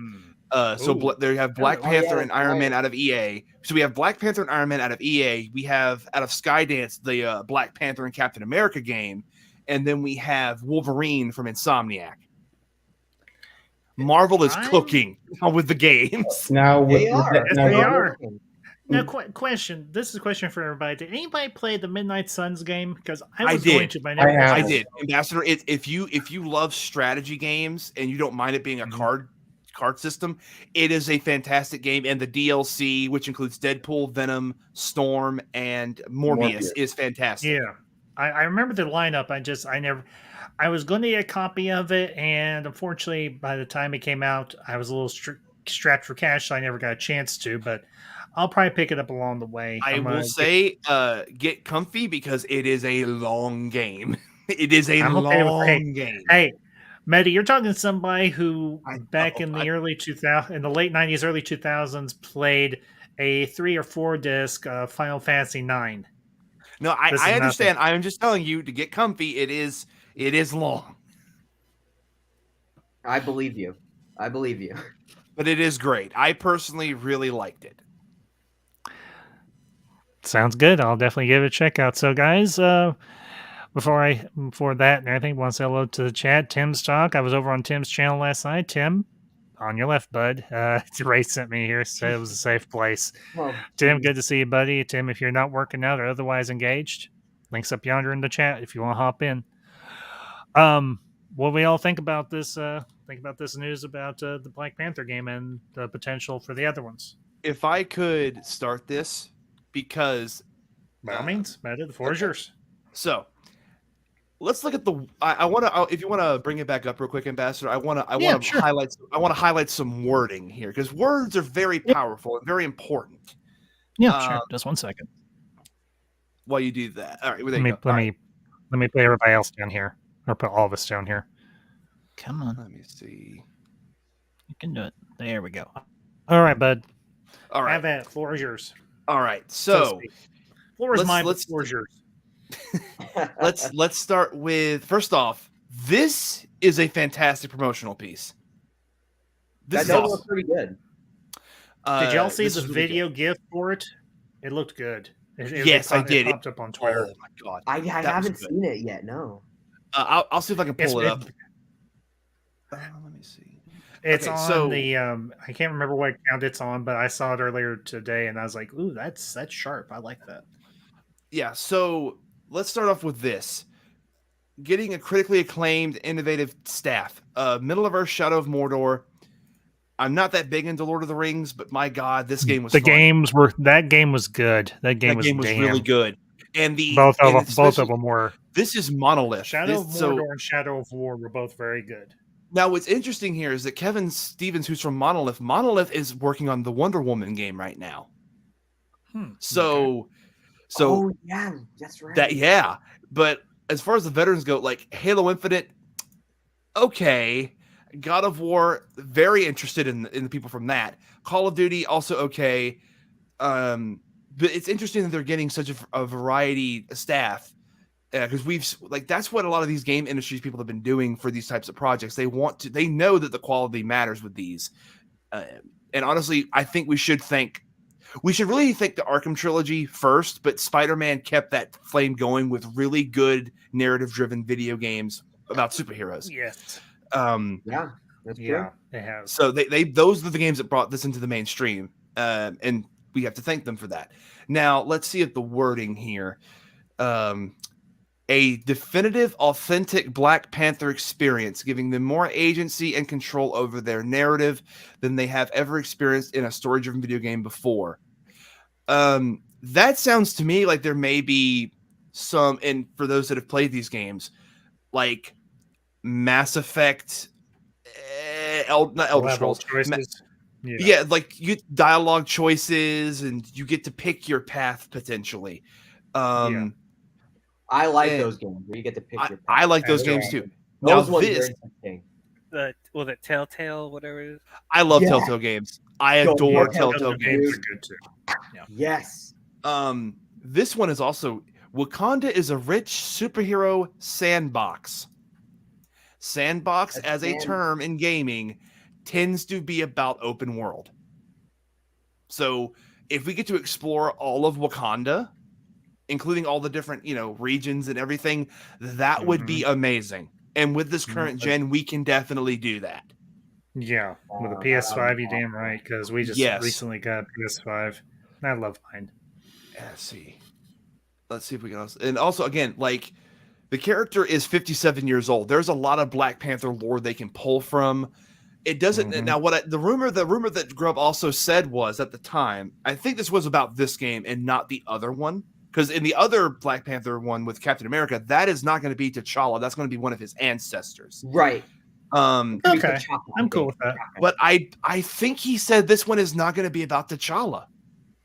Yeah, that's true. I heard rumors of that when they were, I think it was back in like last year. Yeah, it was like when they last announced year. they're making a Black Panther game. And the thing that people, it was like, to people was in poor taste because it was like, it's almost like they're making money profiting off of T'Challa or Chadwick Boseman. That's what it kind of seemed like, really. This is a horrible way to do it. Yeah, that was not. But I was okay. Play it though. I just Lily's trying to kill the character T'Challa. All respect to Chadwick Boseman. He is from my state, so he has a lot. He is loved here. He is beloved here. Right. Yeah. He definitely. Just like with Heath Ledger and the Joker, the character will live on. It will be fine. Like he is not the definitive. Like he I understand he is definitive in some ways, but he is not T'Challa himself. The character should not have to suffer because of his death. Yeah, I agree. Right. I agree with that. 100%. But at the same time, I think if they choose a different Black Panther, even if it's not Shuri, if it's somebody else, I don't think the audience or the fan base is going to be like antagonistic or anti a different Black Panther. I'm okay playing a different incarnation of Black Panther than T'Challa. So right. But that's one person's opinion. I'm looking at this from a perspective, and I hate to do this because we do this all the time with movies, especially these superhero movies. But if you're a normie and you see a Black Panther game, who are you expecting Black Panther to be? T'Challa. And if absolutely it's not T'Challa, you are going to be so confused that if it's not Shuri either, you're going to be so confused. So like this is the thing. Like even like when they're doing, I know it has a lot of negativity about it, but when they were doing the Avengers game, Christopher Judge voiced Black Panther in that game. He did a fantastic job. I kind of hope they get him for this game. But even he was like, because of what Chadwick did, he was like, I don't know if I want to do this. And I'm, again, like, I get why he's wanting to do that, but the character needs to live on. That would be a better honor to Chadwick than just killing him off. Yeah. I wholeheartedly agree. I mean, I know a lot of people had issues with Wakanda Forever. There were some story issues with the movie, but as far as the movie itself, I enjoyed it. Me and Ambassador watched it on 4K. We got it back, I think it was last year or earlier this year, and it was good. Wasn't as good as I hoped it would be, but it wasn't horrendous either. It wasn't The Flush. Oh God. To be fair, a lot of films aren't The Flush. That's true. Well, I feel like I'm gonna have to be the only one that disagrees with you, but I did enjoy the Flash. But I think the only problem with that, you did. Yeah, well, there is no. Well, the only problem with the Flash is timing. That's about it. Yeah, but it's like if you don't release it now, you're never gonna like. It should just that's the film that should have been wrote off if that's the case. I have to not to get off on a big tangent, Well, but yeah, I have to agree. Well, I mean, here's the thing, though, because I have not seen the movie. I have no intention of seeing the movie. I know you don't. It's fine, Ferris. Go ahead. Sorry, I didn't mean to cut you off. Well, you already know that the film bombed, and one thing, I know it bombed because not just because of Ezra Miller, but the entire delay. I don't know if because of the entire delay, but the thing is though, because that movie should have been released like in 2018. I heard that it was supposed to be in 2018, but then production somehow stopped it, and Aquaman was the only DC movie that was released in 2018 because originally 2018 was going to be like The Flash, the Batman with Ben Affleck, and Aquaman, and somehow two movies got delayed. The Batman turned into Matt Reeves' version of Batman, and The Flash got like director changing after director changing, and now like nobody cares anymore. Like that's kind of like the issue with the Flash. Well, that's a problem with okay, DC in general because DC just likes to. They say they're gonna have stuff released, but they either delay it or it never comes out. Hopefully that changes under James Gunn. Yeah, sure. I hope so too. I hope it does change with that whole thing changes with Gunn in charge. I do. Well, let's. Do we think these? I'm gonna try to get the back on top. Do we think these symbols mean anything? Very possible. I can't really see what they are, to be honest with you. I'm trying to get a zoom in photo, but it just will not let me. Let me see if I can pull it up on the Twitter. Oh, actually, that's better. Yeah, that'd be better. If you want, I'll pull that down. If you want to bring something else up. Well, actually, I'll pull that. Let me. Let me stop screen. Well, here, let me ask you guys. Knowing from what we know of the Black Panther game and everything, the other ones, which ones are you most interested in? Which ones are you probably gonna pass on? That's the question. I'm getting all of them. But that's just me. Fair enough. Darkness, Blue Jay, George, DL, Spider-Man 2, baby. I got that collector's edition, boy. Same here.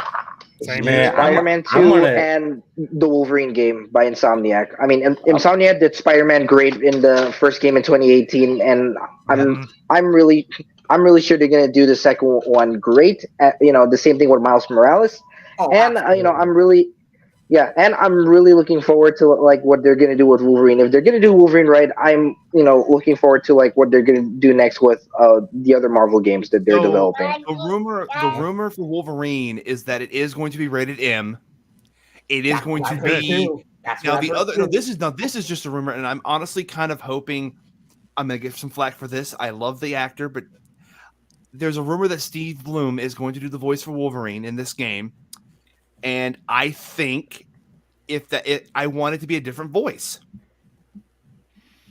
I love Steve Bloom as Wolverine. He is a great Wolverine, but I would prefer either using a different actor that's done the voice before, or just a new actor in general, since they did that for Spider-Man.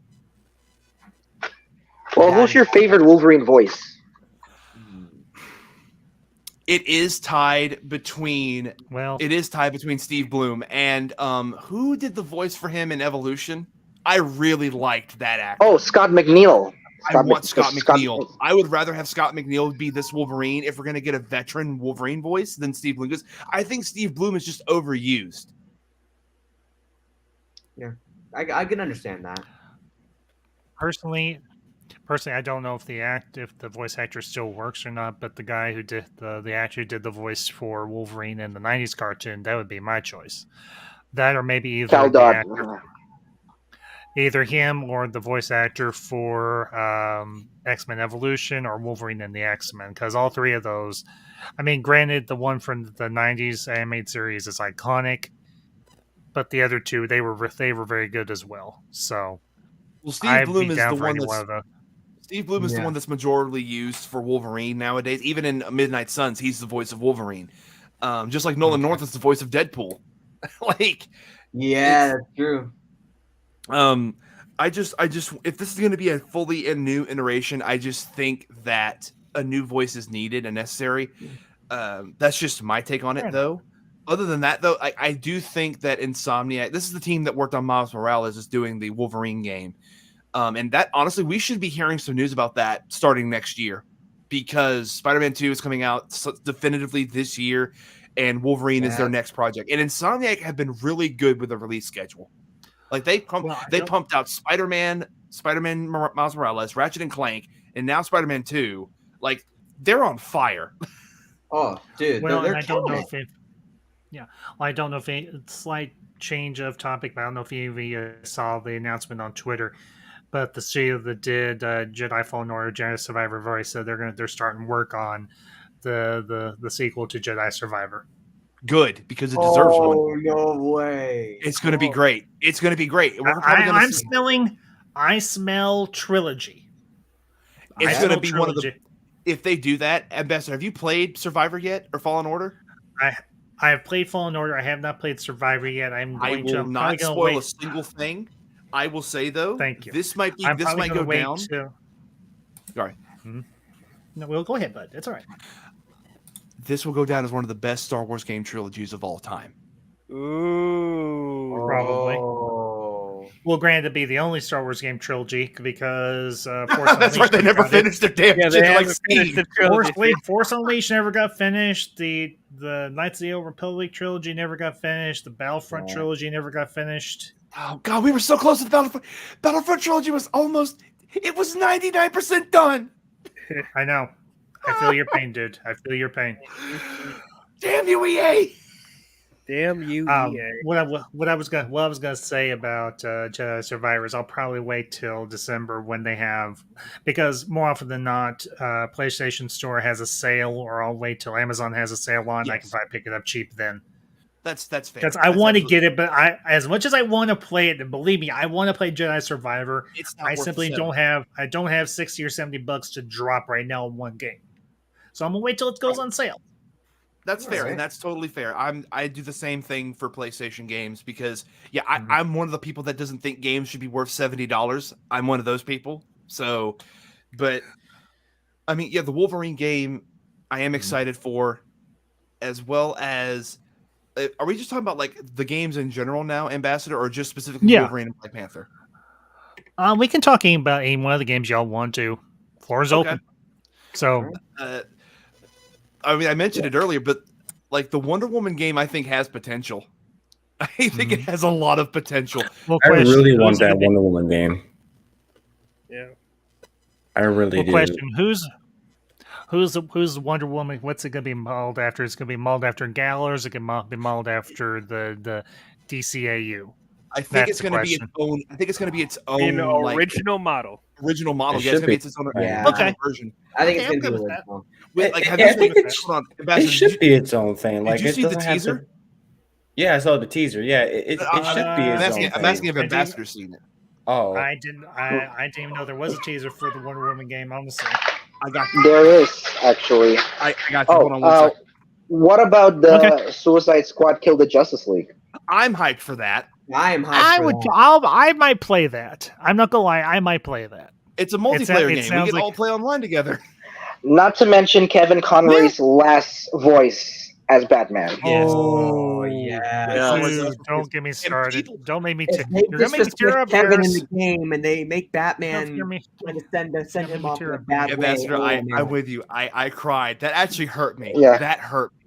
That's the Arkhamverse, okay? Because if I'm not mistaken, that game is still connected to the Arkhamverse. It is. Yes. It is. It Now is. there I was think a so. leak rumor. There was a rumor that the script leaked and that they're going to reboot the Arkhamverse with this game, but I just don't see that happening. I've heard about that Not too. with Kevin. I really don't know Was what's gonna it happen. Kevin? If I remember correctly, Kevin Conroy did the voice for all those games, right? Except Yeah. for Arkham Origins. Yeah, except for Arkham Origins. Except for Arkham Origins. Okay, That was Roger Craig Smith, and might I say he did a damn good job. I'm sure he Personally. did. I mean, Kevin Conroy will always go down as one of the best Batman ever. I mean, I He dare say is Batman to me, Ambassador. Like people say, who's your favorite He- Batman? I always say Kevin Conroy. Kevin Conroy. Yeah. He will be. Y'all are gonna hate me. I don't care. He is a better Batman than Ben Affleck. Agreed. I agree. That's not even a hot I take. don't- If you I don't disagree agree with with that, that. He is better than every Batman. I mean, he literally is Batman. Yeah. I just watched an Alright, is episode of the this- animated series. this is the Wonder Woman trailer. Ooh. Oh, okay. All right. I'll pull her up. All Just right, pray I don't get a strike from WB. If they do, I'll just remove it or whatever later. No big. here we go. All right. Do your thing, son. My daughter, a new threat comes to our shores, and Ooh, I Hippolyta. must call you home. Restore what has been broken. Unite old enemies. Forge new bonds. You are a hero, but you can be more. You can be a leader. You are Wonder Woman. Whoa. Beautiful. Okay, now I'm gonna say it. That looked a lot like it was modeled after Gal's armor, at least. The Yeah, armor, it looks right. like Gal's. Oh, hold on, if you want to pull up Ambassador, I got a shot of her face. Okay. That fine. though, like that's not Gal. No, that's definitely not Gal. That's more. That harkens more to maybe like from Justice League, maybe the Justice League and Justice League Unlimited. Yeah, and But honestly, the armor is more- definitely. Or Injustice armor- and Injustice 2. well, except there are straps. She has straps for the top part, so maybe the Yeah, skirt that's looks right. like it, but I don't think Looks I think more like this is gonna Xena. this is going to be an entirely original look Design. for Wonder Woman. Yeah, but it looks like they might take some inspiration from Gal's armor from Wonder Woman. They might take a from bit. Justice They League. might take a bit of like for like the color palette and everything and like the design, but for Yeah, some parts, It'll but be different. Yeah, it will be different. And the headband looks very similar to Gal's, yeah, It does. but she's but also it wearing- does. is That does sound like Diane. Oh, who played Hippolyta? Damn it! I can't remember who played Hippolyta. Connie Nelson? Yeah, Connie Nielsen. Connie Nielsen played Hippolyta. That sounded like Connie Nielsen doing Hippolyta in the trailer. I'll be honest. Other than this teaser, there is no information about this game out, which Yeah, I'm there's fine nothing with. that I'm surprised me. absolutely, Yeah. I'm absolutely fine Yeah, with Anthony brought that up. The only thing there hasn't been any updates that. on Let the Wonder Woman Monolith cook because Monolith did both Shadow of War and Mordor. Let them cook. They will make a fantastic Wonder Woman game, especially if it has that Nemesis system. That Nemesis system is game. Yeah, beautiful. yeah, I have to agree. I played Shadow of War and Shadow of Mordor both, and they were hard as those games were hard as hell, but they were very satisfying. So I always like a challenging game, but obviously I'm the oldest one here. I accept that fact. As the gaming consoles have gotten more advanced, I not only do I look for good graphics, but I want different game mechanics. I want Agreed. the machine to be. I want the machine, in certain degrees, to be a bit smarter than me, so it gives me a challenge. Yes. That's for me. That for me is the biggest thing because, well, y'all didn't grow up with the the N64 and the Sega Genesis and the Atari. I did. No digging on any of it all, but I've always. Well, I was a Sega Genesis and PS1. Yeah, I was around for the fair enough with that. So, N64, PS1. I was there for that. Okay, fair enough. But with the Black Panther game and Wolverine and especially with Wonder Woman, I'll definitely play Wonder Woman. I mean, most everybody knows I'm more of a Marvel guy. That's why this is a Marvel stream. But I will give DC its props when it's due. Kevin Conroy. Yeah. And well, say what you want. I like the Wonder Woman movies, and unlike some other, you know what? I'm not gonna say it that way. Unlike other people, no, I don't think Gal violated the other guy that Steve Trevor was inhabiting. I'm sorry, I don't see it that way. Okay, I don't. God, see he it makes that a way. point of. It's what's funny about it is whenever it's brought up, he goes into detail about why that happened the way it did. It's our fellow YouTuber Jarbo at times has issues. I love him for it though. I respect him. And I will butt heads on some things in the real world, but when it comes to gaming and movies, I may rib him a little bit, but I'm not going to give him a hard time. But I just at times don't see things the way he does, and that's what makes the world a decent place to live in. At least if you're in a red state. I Lord have mercy. I lost my tangent. I lost my point. Go ahead, man. Anthony mentioned the Suicide Squad game is delayed till next year, and I think that is because the poor reception, and I mean abysmal. I should say abysmal reception to the fact that you could not play the game offline. It was a fully online game that got so much backlash. I think they're at least people don't want that. I think what Rocksteady is going to do is at least make it to where you can play the game offline. The battle pass system is staying. That's just too ingrained in the game's DNA at this point. But at least getting it to where you can play it offline, I think that's what this delay is about. And that's not a bad reason to delay, so that people can, because not everybody likes to play games online. I don't generally like to play games online. It's not because I don't like playing against people. It's just because most of the games that I play, more often than not, are single player games. It also hurts the longevity and the preservation of the game, because if the server shut down, that's it. The game is just dead. There's no way to play it. There's no way to do it. So it's like, there's no way to play it. So it having an offline story, it is going to be online. There is going to be online multiplayer components. And yes, Ambassador, every member of the Suicide Squad is playable in an online capacity. So like I could play King Shark, you could play Captain Boomerang, DL could play. No, if I'm gonna play somebody from the Suicide Squad, I'm gonna play somebody good. I'm gonna play like Rat Girl or Rat Catcher. Well, the confirmed cast is or Harley. The only ones. The Suicide Squad. I want somebody that has an actual power, not somebody that's just crazy. Well, crazy is a superpower, but no, it isn't. Crazy is just crazy. But the confirmed Suicide Squad for this game so far, they may add DLC characters later, but it confirmed right now is Deadshot, King Shark, Captain Boomerang, and Harley. Yeah, that's very true. I want to play as Weasel. Hold on, Ambassador. They made Captain Boomerang a speedster in that game. Why would they do that? Because it's gameplay mechanics. It actually does look really cool though. It does look better than how I'm saying it. It looks better than how I'm describing it. Okay. Yeah, could you have somebody that goes up against the Flash?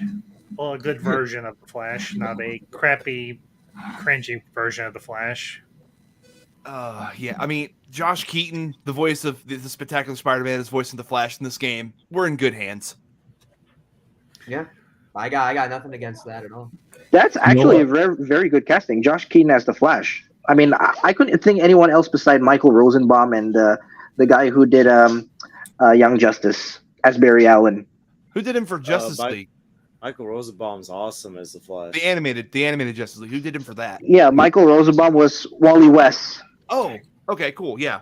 Well, this is supposed to be Barry Allen, but still. You know what character I think they should add for Suicide Squad? Grant, he's not a member of the Suicide Squad. Luther, and have Michael Rosenbaum voice him. Luther? Yeah, and have Michael Rosenbaum voice him. Well, Luther is. He's my favorite Lex Luthor, to be honest. Luther is in the game, and in fact, from what we saw about the gameplay demo, he is a very key plot point. How much of that game do you know about, Ambassador, as far as like the plot and the story goes? Nothing? Aside from the fact that the Suicide Squad tries to kill the Justice League, that's all I know. Okay, so the premise is basically Brainiac has invaded Metropolis and has corrupted the Justice League, all except for Wonder Woman. And so the Suicide Squad are brought into into Metropolis. It's been invaded by Brainiac, and they're told to kill the Justice League. Now, the Justice League is comprised in this iteration. The Arkham Justice League is very close to the DCAU Justice League. It is, of course, Batman, Superman, and Wonder Woman. Instead of Wally West Flash, it's Barry Allen. Shoot. But instead of Hal Jordan, it's oh my god, John Stewart. John Stewart, Green Lantern. And the only Okay. one that we haven't seen from the DCAU Justice League is, and if he's in the game, that'd be awesome. But Martian Manhunter. Okay. That would be cool. Would you imagine that as a before boss fight? Yeah. Well, before you go any further meta, want to give a warm welcome to a fellow whose channel I was on last night. Tim Possible of Tim's Talk. What's up, man? Hey, How's it going? Tim. Tim, good evening, buddy. And also to Hello the there. chat, Superhero Collectibles. Good evening, buddy. Good to see you. And glad to have you here, bud. Been a while. So Before we meta, go any ahead. further, I gotta step out, guys. I gotta work in the morning. Same Okay, here. Yeah, All right, man. All right, Dale. You have a good night, bud. Appreciate you being Yeah, here, I'm bud. gonna. All right. Yeah, I'm gonna head out too. So, Okay. all right, Blue Jay. Yep, you guys have a good one. Take it easy, You guys. too, bud. We'll talk to See y'all ya. later. See y'all Peace later. out, y'all. Talk to you later. All right. Yeah, I gotta step out as well because I got work. Okay. Yeah, I got summer camp. Like, the kids have been writing Space Jam stories, and they are a lot better than A New Legacy. Wait, they've been writing was- what? So I teach storytelling at camp, and because it's been Sports Hero Week tomorrow, they are doing Space Jam stories, and I will say they are a lot better than the new movie. Are they I better? will say Are they better than both movies? now the first movie I have a soft spot for, so I will say it's not as good as Oh. that classic with Michael Jordan, I'm sorry to hear but that. they are better than A New Legacy. That's good Well, enough. that's for not me. difficult. Flop, James. Yeah, the bar was already so low with the first one that So you know what? Shut, Like Meta, you shut your face about the I original grew up Space with that Jam. damn movie. It's not as good as people think it is. Anyway, I digress. Yes, it I is. digress. It digress. works. It's better than the one with LeBron James. Anything to quote what At Dion would least say, Michael Jordan was charismatic. that's like comparing shit to a booger. No, Well, I mean, they also nobody had could Bill ever top Murray, the first too. Space Jam. Yeah, That's okay. one thing. Yeah. The soundtrack is way better in the 90s. Yes. Yeah, and Bill Murray good, a too. Like, convicted what rapist is on Yes, the Bill album. Murray. Bill Murray was the Like, GOAT in Space He's Jam. not white. He's clear. Larry, when nobody- he's talking about Larry Bird, there's quotable lines. This new one, man, I didn't see it in Nobody- theaters, but later on, I eventually watched it because I was curious. Nobody I was heard like, what dude, I this thing is said. trash. Yeah, but let's be honest here. Michael Jordan has a lot more game and a lot more charisma than LeBron James. Yeah. Also, Yeah, for his everyone album, wants there's to be no like Mike. No one Jordan- ever said they wanted He to is be the like best Jordan. internet meme, in too. Jordan in his prime could whip the crap out of LeBron James on the court. Just remember this: Michael's got 6, LeBron's got 4. There's something about 6 That that's is better than true. 4. That And is Michael true. Jordan never moved teams like LaFlop. Oh, as soon as he loses, he leaves. Yeah, like the game's totally different, and they don't play defense. And also the fact the game was a lot more physical. LaFlop James would have like broken like Flop James. limbs and everything. Like look at the Detroit Probably. Pistons. I'm just Like, saying though, like The game has vastly changed, bro. Like Shaquille I haven't O'Neal would watched dominate. honestly. I haven't watched a basketball game in good lord, 20 years or more. I haven't watched a basketball game in like Oh, 20 wow. years or more. Space Jam is the only basketball movie that matters. I mean, screw Shaq as No. Steel. That was No, terrible. Hoosiers. No, there's No. one other. Air There's Bud. one other. Hoosiers. Hoosiers. And know, Hoosiers. Hoosiers is one of the best sports movies ever made. But also Let's be Air Bud. honest. Next to Miracle. Miracle is a great sport. Gene movie, Hackman too. and Dennis Hopper were excellent in that movie. Well, hell yeah, because it's freaking Gene Hackman. Me? Lex Luthor. But yeah, no, I do gotta dip. Okay, Thanks for having George. me on. Right, You know, it's always fun You're talking welcome, bud. Marvel. Anytime. And the future for Marvel sounds bright with both video games and movies. George, Video nice games to see you. especially, It's been a yes. while. Yeah, God, video I- game people are going to be benefiting the most out of You Marvel. have no idea. Like, what we're having now with the games is exactly what I wanted when the Batman series was coming out. I'm like, where's Marvel? Where are y'all at, guys? And they're like, and I'm like, like, Here's a side You see that? scroller on a mobile game. On a mobile oh phone. my god. Well, have you played a new mobile game? No. Stop it. Make a AAA game, damn you. And then they made Yes. Spider-Man, and I was like, okay. That's pretty good. It's a Spider-Man good one. game. You get a thumbs up from me. Yeah. Yeah. In all seriousness, so Spider-Man may be like one of my favorite games of last gen. Yes. Yeah, and like it's up there with of God of War is also like those Like, probably yes. pretty. This is nuts. So going back and looking at the sales charts for PlayStation in 2018, God of War came out first that year and broke all records.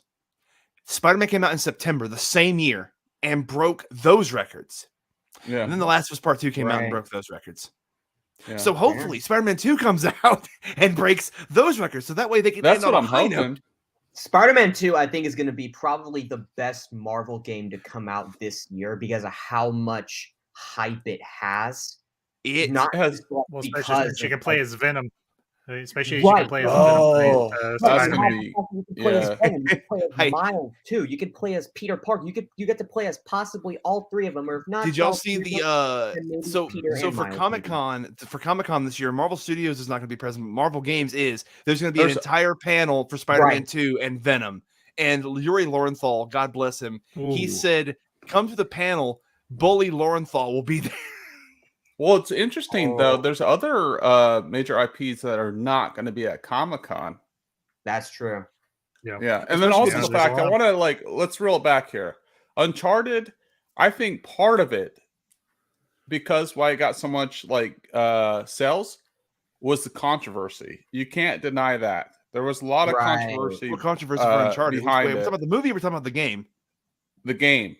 Which one? Obviously, the show did really great numbers with Pedro Pascal. Whatever.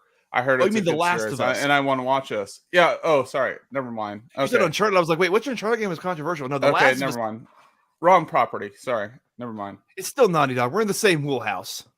Yeah. I don't know. It's hard to differentiate, but obviously the Uncharted movie bombed with Tom Holland. But Yeah. Yeah. Oh boy. It was which a is poor interesting man's- though. It's kind of a shame.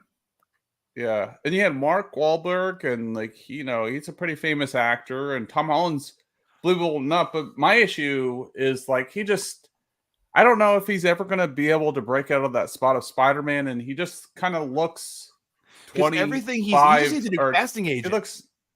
He's Yeah. I don't know. He has that. He always looks so young. It was like the Zac Efron issue. You know what I mean? Trying to get in serious Also, roles. oh god, Robert Pattinson had that same issue with Twilight. Oh Yeah. yeah. Oh yeah. now But then he he's- started now doing he's- indie films though, and that's what got Yeah, him he out of started that doing mold. indie films, and he's Yeah. gotten. Now he's got himself a nice little another franchise, one that's a little more taken a little Well, more like- seriously. Honestly, the Yeah. first Robert Pattinson film I had seen in a while of him, besides the god awful Twilight movies, was The Lighthouse, Yes. and that film is amazing. Never seen Yeah. it. Oh. Oh, it's so, And if you meta- love Eldritch horror, yeah. Not particularly, but teach their own. How dare you speak? Was ill of- Harry Potter like Robert Pattinson's first role? Sorry, was Harry Potter's like Robert Pattinson's first big role in a movie? I think it was. Yes, it was. Yeah, Probably. Harry Potter and the Goblet of Fire. Yeah. Yeah, I wouldn't even call it a bit. It was a start. Like it's a bit role. Like he was never leading role, Yeah. but got his face out there. But they killed the character off the first appearance. They showed the Oh, character. yeah, He was that's supposed to be right. killed off in the first movie because, well, Voldemort kills him. Yeah, yeah, Yeah. yeah. So, But Tim, yeah. you're Sorry. coming. Go ahead. You're coming. I'm just gonna say you're coming a little late. You know the topic. I'm assuming you know the topics for the evening. Your thoughts on the images from Deadpool 3 or any of the games me and the guys have been discussing? We'll give the floor to you for a few minutes. Yeah. No, I saw the recent Deadpool news and I was like super pumped. Yeah, seeing those images of Hugh Jackman finally in the costume with the yellow and kind of bluish colors. I'm a '90s baby, grew up with the animated series and seeing that, and I'm like, dude, yes, finally, finally. And I love the whole promotion for it. And Ryan Reynolds is not going to lose. Like the first one, I actually like the second film better than the first film. The first film was kind of like the sleeper hit because of this like massively low budget. And I heard Ryan Reynolds had spent about 10 years trying to get this film on its feet and like get it going. So I chalk it up as a W. But the only debate, like, sure, those are like the pros and being optimistic about it. But then, like, we kind of briefly talked about this last night, the writer's strike. So yeah, the thing is, with the first Deadpool movie, a lot of that was sure they had a guideline and a script, but there also was an element of improv, which makes a lot of this stuff comedic based for Deadpool, Step Brothers and like other comedies. So this is obviously Deadpool's not just all comedy.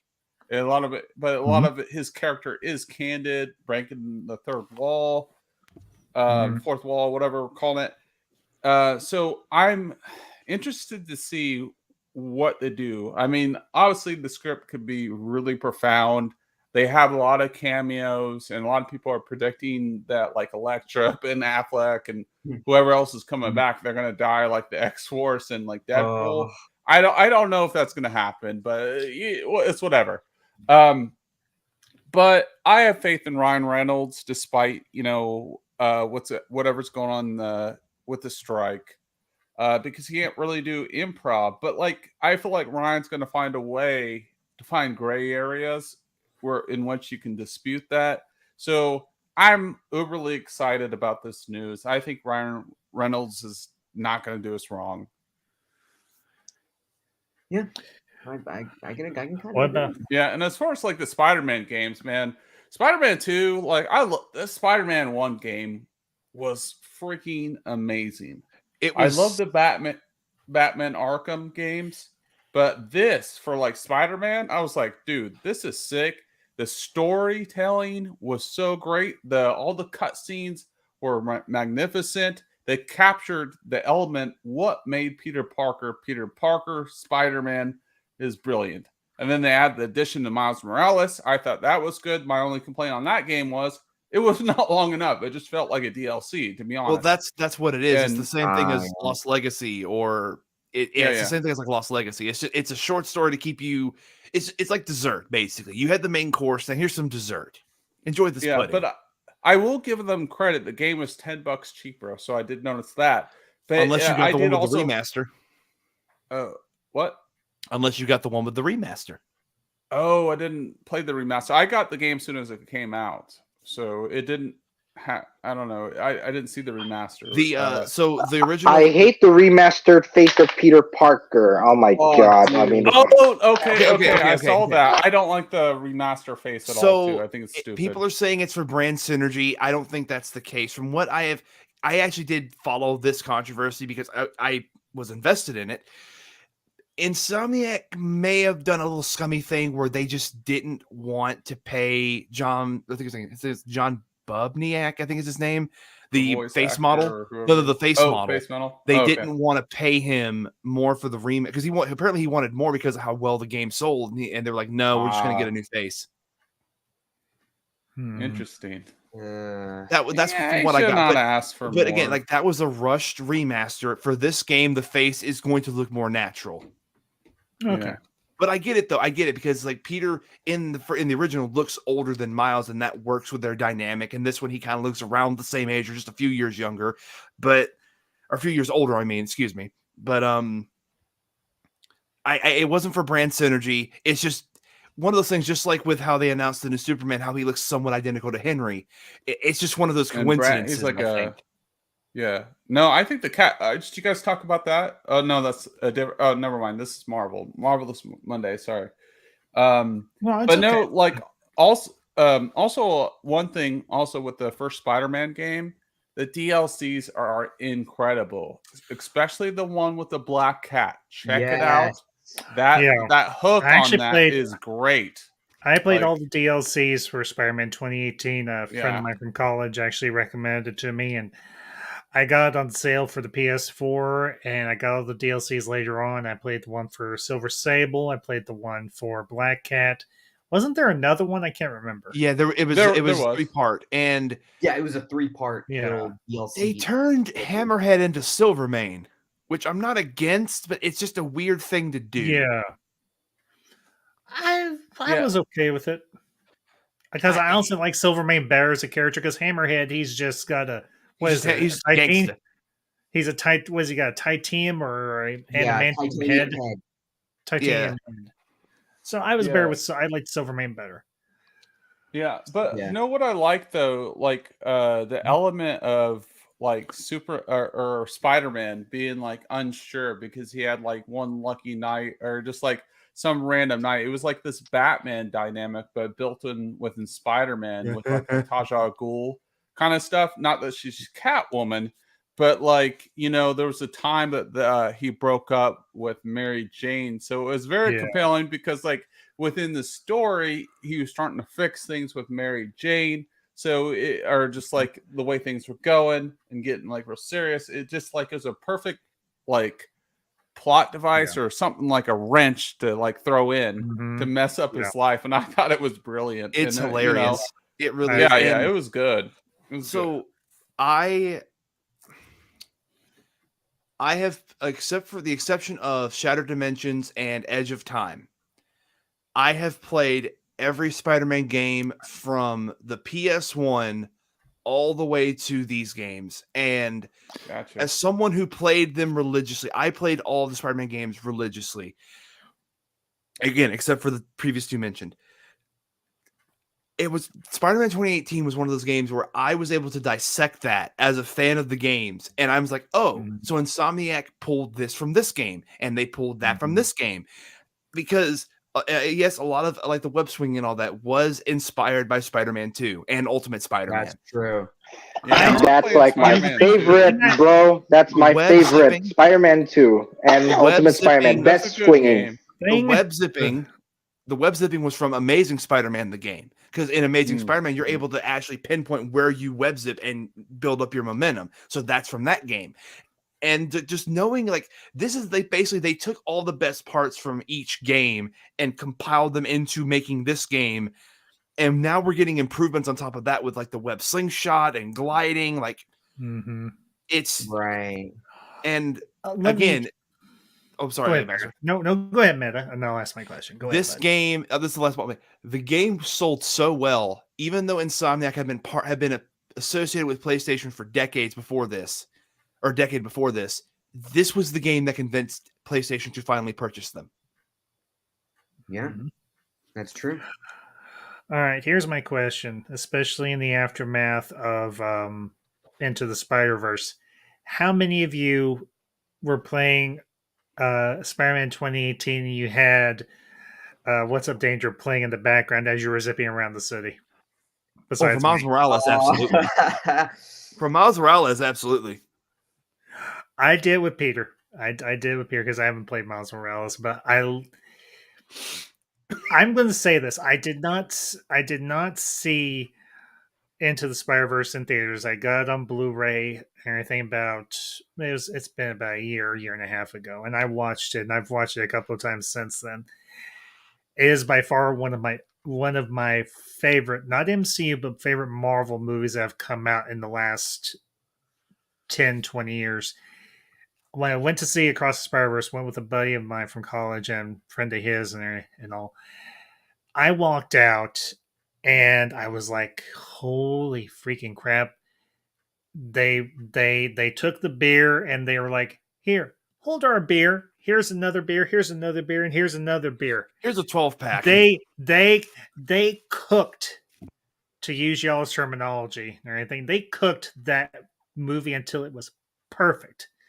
Now, I know we're gonna have to wait maybe a little bit longer for Beyond the Spider-Verse, but you know what I say? that's I Worth the I wait. can I will wait patiently and happily for the conclusion to that trilogy, because here's the thing. As much as I enjoyed the Tobey Maguire movies, Spider-Man 3 was the weakest link. Yep, I agree. Yeah, for This will sure. be this I will agree. be for me. This will But be that movie's budget was big as hell. it was big as hell, but the problem was they jammed too much in it. Sony Agreed. interference. Sony has the potential to actually put out a well-received and a well-loved Spider-Man trilogy if they True. nail Beyond. And I have They will very little. too. I have very little. I have very little reservation that they will not nail Beyond. So is there But sorry, oh good. No, go ahead, Tim. I'm done. So like what I was wondering, like Mm-hmm. do they already have the script written? Like I feel like they have a plan Yes. here. They had it written because, in like, the middle the- of being. It was in the middle of being I'm pretty animated. sure. I think the Because I script think is the- yeah. I think Yeah, the most script's compelling done. The thing script's here been done, but I don't think they've gotten everybody in to record yet. is Dot really going to be the villain here, Spot. or is it going to be Miguel Yes. O'Hara? Spot. You Spot mean- is the you mean- villain. That's you mean like Spot? really in. Spot's Yeah, the- Spot. Yeah, Spot's- Spot. Spot is one of the villains, but do I think Miguel O'Hare will be O'Hara. a villain? O'Hara, yeah, I think he will be a villain as well, but Spot's going to be the main issue, but Miguel O'Hara is going to be another issue. I will say this. Yeah. I remember reading the Spider-Man 2099 line when it first started up, I think in like the mid to late 90s, and I enjoyed it. I kind of fell off the comic book reading train and everything after a while. But what they did with Miguel for this movie and choosing Oscar Isaacs to voice him Incredible voice actor. was like, perfect. by Was the way. point. Yeah. Well, here's the thing, though, because Oscar Isaacs, we all know he's more known for his on-screen work, not so much for voice work. He Yeah. did very well Right. as he did very well in Across the Spider-Verse as Miguel. I'll even say it now. The design for Miguel does differ somewhat from 2099 because they make him a lot more muscular and a lot more angular. He has almost like a I like triangular. that though. I like Yeah. that. He almost has a triangular shape to his body, particularly with his shoulders going down to his He's waist. formidable. He's very formidable. Not to mention, Yeah. he's got that almost vampiric His teeth. look with the teeth and everything. Yep. And if I understand correctly, he injects himself with some sort of venom or serum or formula or something and everything. I don't know. That was exactly his what origin. Yeah. was Yeah. it? It's been so long Yeah. since I've read it, Ferris. I couldn't remember and everything. And they were trying to explain it in the movie, but then Gwen rudely interrupted. Yeah. Yeah. Like they do mention the fact that he's kind of like this vampire-esque. He's not quite a vampire, but he's kind of No. like this freak of nature, and he has his different abilities where his claws, he has like these claws where he can rip up. He could have probably ripped up Miles Morales. He was holding back, right? Yeah. And he's very intelligent. He's like this Batman-esque Spider-Man figure. Yeah. Now, Friendly, you played it was not the Cross the Spider-Verse. What was the game after that? That's what I wanted to like. bring up You briefly. mean Shattered Dimensions and Edge of Time? Edge of Time? I okay, love those. okay. So that was centered around Spider-Man 2099, right? 2099. Yeah. So the first one is about going across the Amazing Spider-Man, Ultimate Spider-Man, Spider-Man Noir, and Spider-Man 2099. And then the second one is Amazing in 2099. Yeah. So I want to bring this up. Do you guys care about spoilers or whatever? They do something Or- pretty interesting When it comes in to that, this. when it comes to those games, Tim, I will say I do care because I want to Oh, experience so those you didn't games play fresh. it? Okay, you didn't play it. I know those are All the right. only two I have not played of the Spider-Man games that go back. So I won't Oh, spoil wow. it, but they do something really interesting in that. And obviously, there's characters like Anti-Venom, Venom, and I'll just kind of Yeah. mention that. But like, obviously Peter Parker, obviously it's about time travel, and that's Yes. all mentioned. But there are very cool concepts that they do, and the story is really good, and it just mind blew me for the time it came out. What I do know about Edge of Time, and just like Kevin Conroy is the voice of Batman, these two are the predominant voices for Spider-Man for me. For Amazing, they got Josh Keaton to voice him for Amazing, and they got the legendary Christopher Daniel Barn, who voiced him in the 90s, 90s. cartoon, to voice 2099. Yeah. So we're witnessing two goats talk to each other. Yeah. Yeah, and also the cool too, like it's expansion from the other game. We do see these other spider people. So Yeah. I think so. As far as Across the Spider-Verse goes, did anyone else notice that Miguel is building his white suit in the background? Yes, I Yes. No.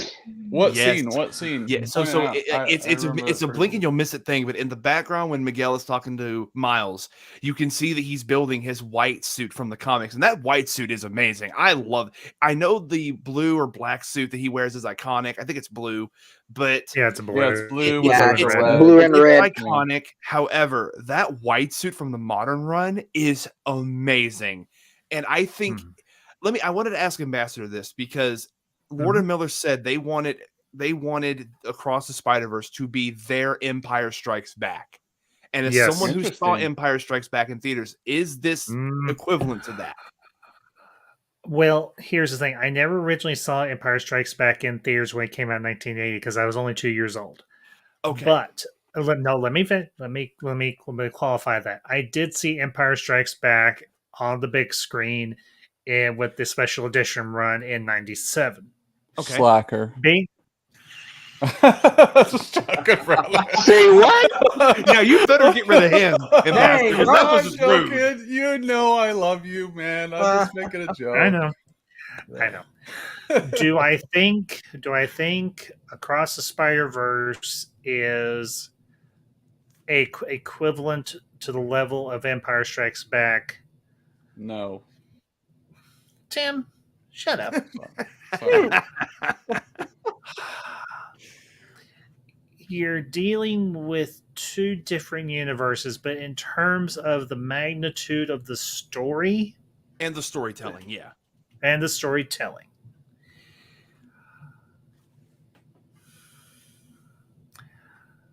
I'm going to say yes in some respects, but no in others.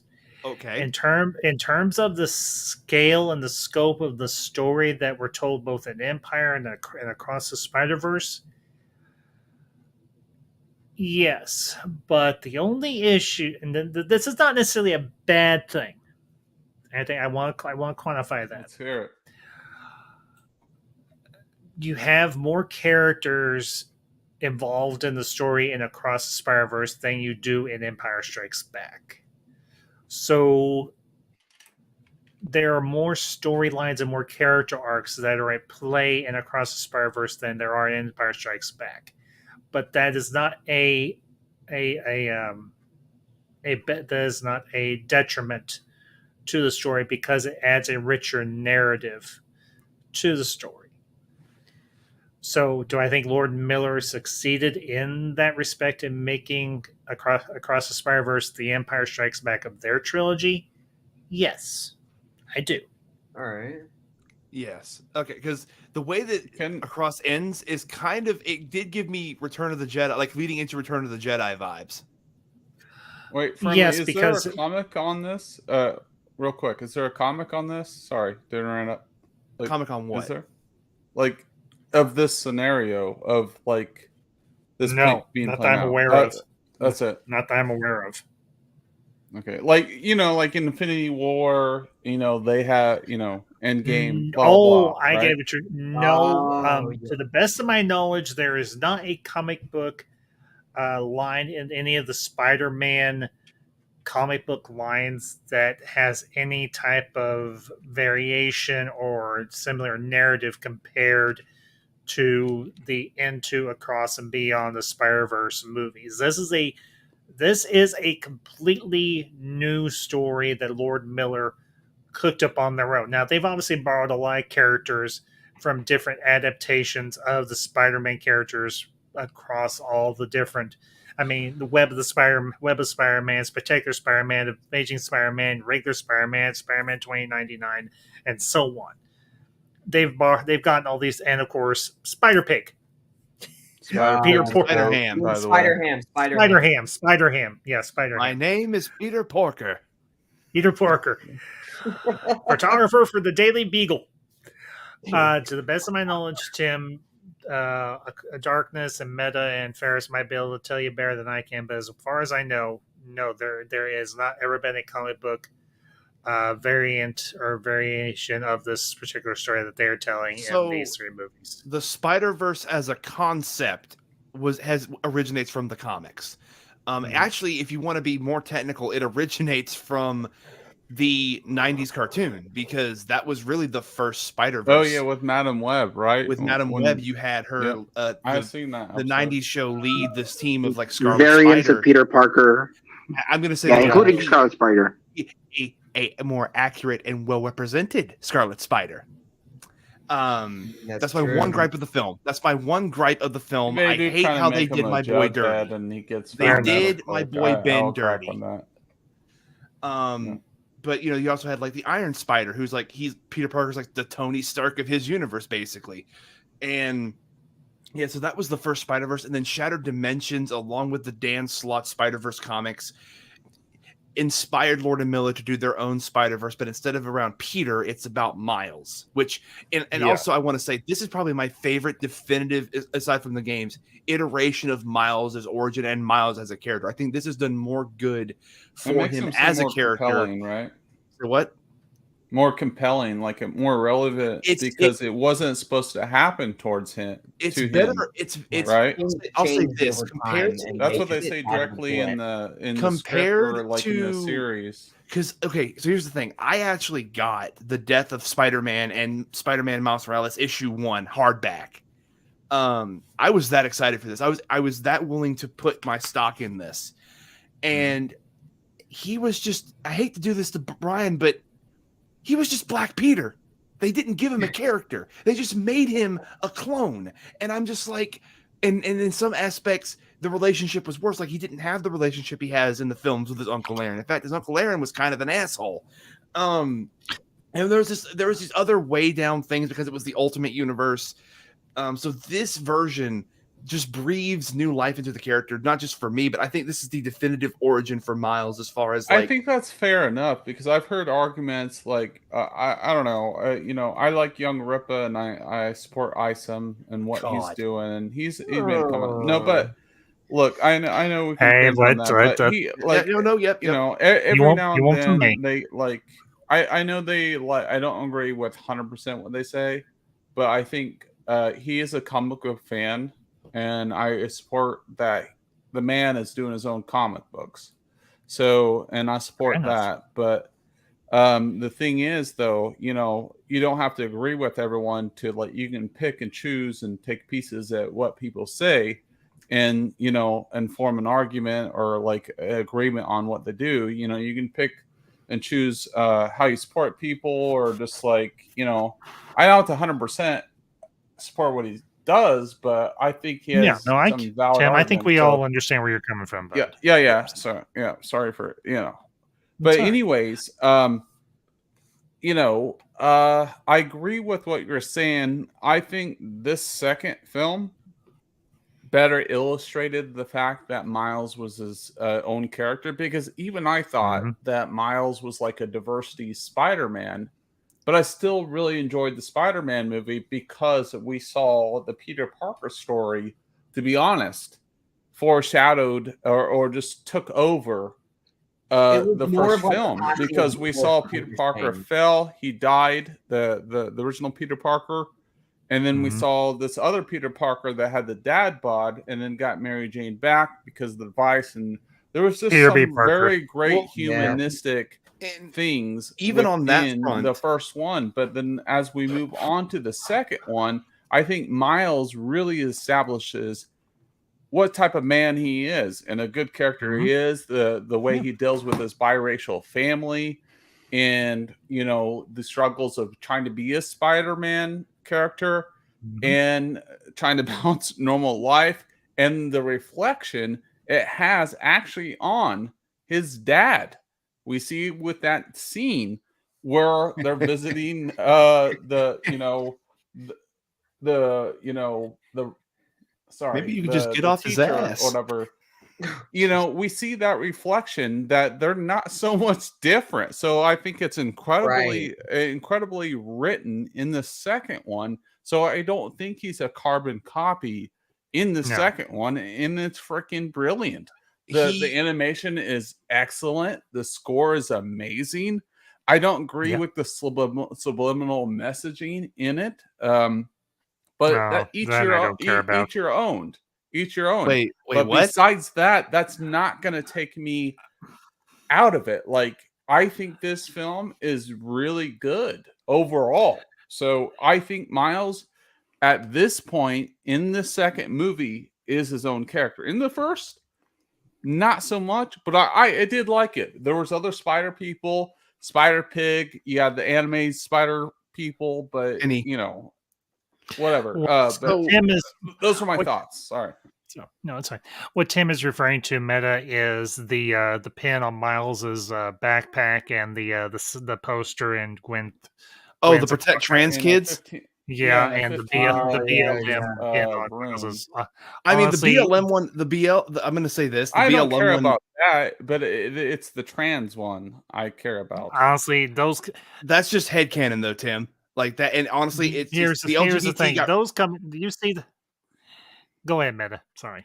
It's my new. It's not. I'm not really going to expand on it, but it's fair enough. If you support that, it's fine. But No. I Like, don't. I'm just saying though, my like ideology and like my as religion, someone and I don't who support it. is a member, like the LGBT community just got really.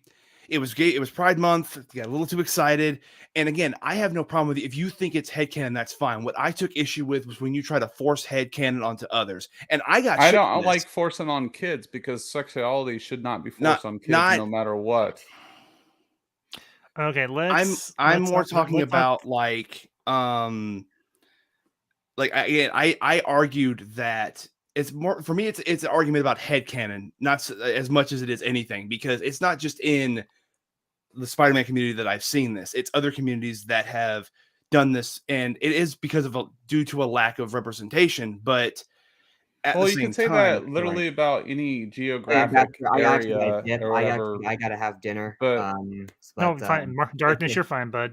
Yeah, thank you for having me on, though. But man. let's move on from this. We're not going to solve anything. Let's talk about the movie as a whole. So, like, Darkness, as far as to have you on. Yeah, man, it was good talking to you, Dark. This is the first time we've done a stream together. I appreciate good talking to you. Yeah, this is the first Darkness, time. you have a good night, and you're welcome back anytime, Darkness, bud. nice to meet you as well, man. Darkness Under the Wind. Nice cool avatar, by the way. Dope. Oh, thank you. Yep. It was All fitting, right, man. bud. Talk to you later. All right, see ya, man. See ya. Peace. The other thing that I'm breaking down another part of what you said. So compared to the comic, Peter, the Ultimate Spider-Man as a run it's really hit and miss. There's really good moments, but then there's really cringe, awful moments. Like their version of Eddie Brock is a piece of shit. Like there's that. Of course, there's that scene that keeps getting joked on where Peter is a teenager in this run, and Black Cat unmasks him to give him a kiss, and he finds out he's a kid, and she throws up on him. Like it's stuff like that. It's 2000s. Don't get me wrong. It reinvented the character in some ways, but in the same way, it just has moments that are just, what the hell were y'all thinking? And so to go from that with that comic Miles to him in the anime movie, where the Peters in that universe are definitely, I'm going to say in some aspects better than the Ultimate Spider-Man comic.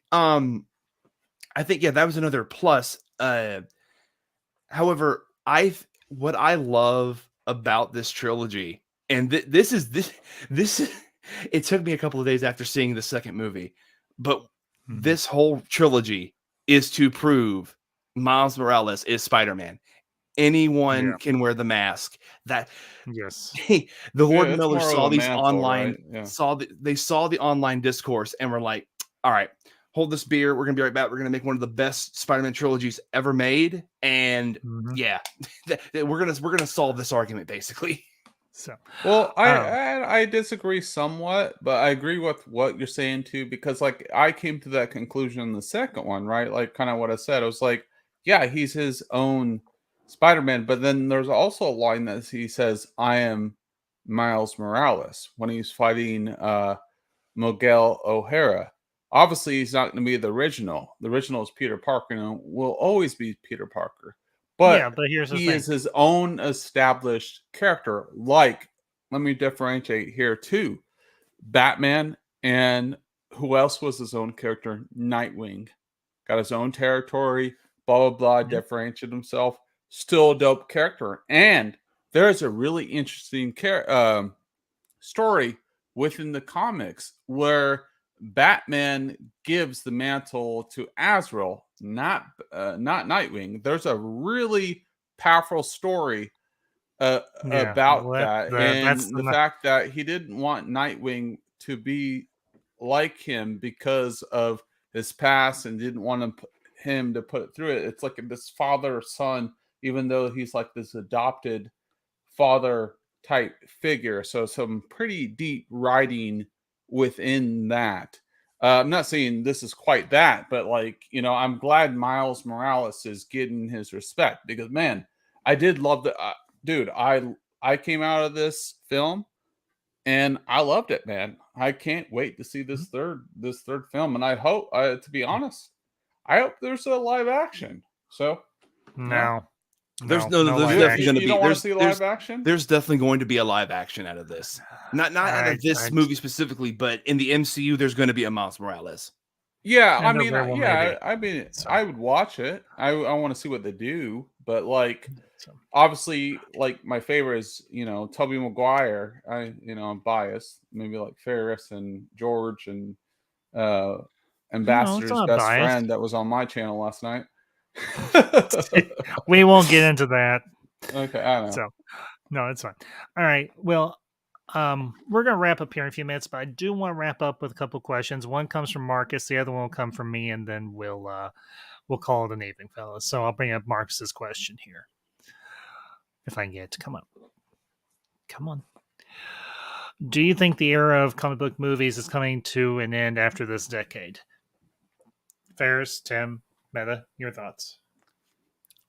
No, I don't think so. Honestly, I mean, there's still people who wants to see it. Maybe it's just maybe it's probably just the timing, and the release dates are kind of closer, because I mean, this month we got like Transformers, and then after that we got the Flash and Across the Spider Verse. But I think people are kind of getting like maybe a bit tired though, because I think because of the maybe I don't know, maybe because of MCU Phase 3 coming to an end and there's nothing else to see. I mean that's just probably my perspective. I don't know about anybody else though. So I think what Gunn said is absolutely true. I think it doesn't matter. It's not a matter of superhero fatigue. It's a matter of if it has a good story, we'll go see it. Yeah, no, I agree with you. I think this whole notion of superhero fatigue is ridiculous.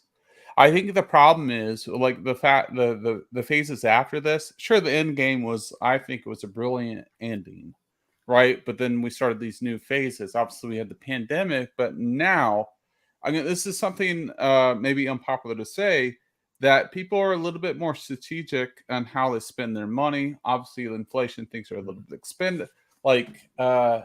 more expensive. But the thing was, like, Hollywood tried to double down as far as like why, like, for example, Black Widow, Scarlett Johansson was trying to sue because the window for how much it was in theaters, and then they're trying to charge $30 to see a movie. So that obviously that was not going to work. And we saw what Disney was doing. They, Disney lost a lot of money this last quarter. They had to fire a lot of employees. This is it is true. It's not me being like political or anything like this. It just like the fact that, It's economics. it is economics, and people are a little bit more strategic on the money. Like, we're not seeing movies because of streaming services, but they are not really making money because you only can have a fixated amount of numbers on subscribers. So, it's not going to pay off, and they condition us that way. And now we have a lot of options. It's so hard to tune into every show. It's so hard for the average movie going audience to be well known about all these Marvel projects anymore. I mean, it just is. And the thing is that I don't think it's fatigue. I just think the quality's gone down. They got kind of lazy. We haven't had a Winter Soldier in a long time. I think that's probably the greatest superhero film of all time, maybe besides The Dark Knight. But I like Infinity War and Endgame. I think was a nice ending. But I do like Shang-Chi. But then again, I'm maybe biased because of martial artists. But we haven't got really anything of quality. I think that's a matter of perspective and opinion as well. But, Because all right. So let me make it a little bit more self awareness, and as far as like the box office, why have all these films, the last like 7 big major films, died, or 5? Like look at Little Mermaid, Transformers, Indiana Jones, bombed huge. It's Like, because what of film the budget recent actually has been profitable, my man? Like, obviously, yeah, you're right. Budget. Why are they spending so much money? But Marketing also, this is a budget, packed summer, though. This is a packed summer when you have films like Indiana Jones overlapping with Transformers, Yeah, overlapping but with Spider-Verse. Top Gun Maverick had no problem. And But that was last year. Before the pandemic, though, these films had no problem. None of the Marvel movies had problem before the pandemic. They were always packed. And then, people are just not seeing this. There is obviously a dip in quality, and also the fact The Mandalorian, the viewership. I covered that show from a week. Remember, like the viewership was way down for that. Secret Wars way down. Witcher season 3 Secret Invasion way down. Yep. And Witcher, The Witcher is way down. So that's all I gotta say. It's just like everything is way down. Even Star Wars is way down. So sorry, Friendly. Sorry if I interrupted, man. No, you're fine. I'm just like, there's a lot of different things to unpack, though, with like why this stuff is happening. Again, quality is going to be a thing that is subjective and opinionated. For example, I personally loved Multiverse of Madness. I loved No Way Home. I loved She-Hulk. I love No Way Home too. I loved, a lot of the projects from this phase. This phase 4, people don't understand. Phase 4 is we're now in phase 5. We're now in phase 5, technically. Phase 4 was about rebuilding and introducing new characters. And the Marvel formula has worked in the past, but that's only because it was the first time anything like that had been done. Now that we're used to it, true, we don't want the same flavor. So introducing them in new ways isn't. So for example, how like in the Batman and then this new Superman movie and in the most recent Spider-Man trilogy, the origin is not happening or it did not happen. We just cut to them being the hero.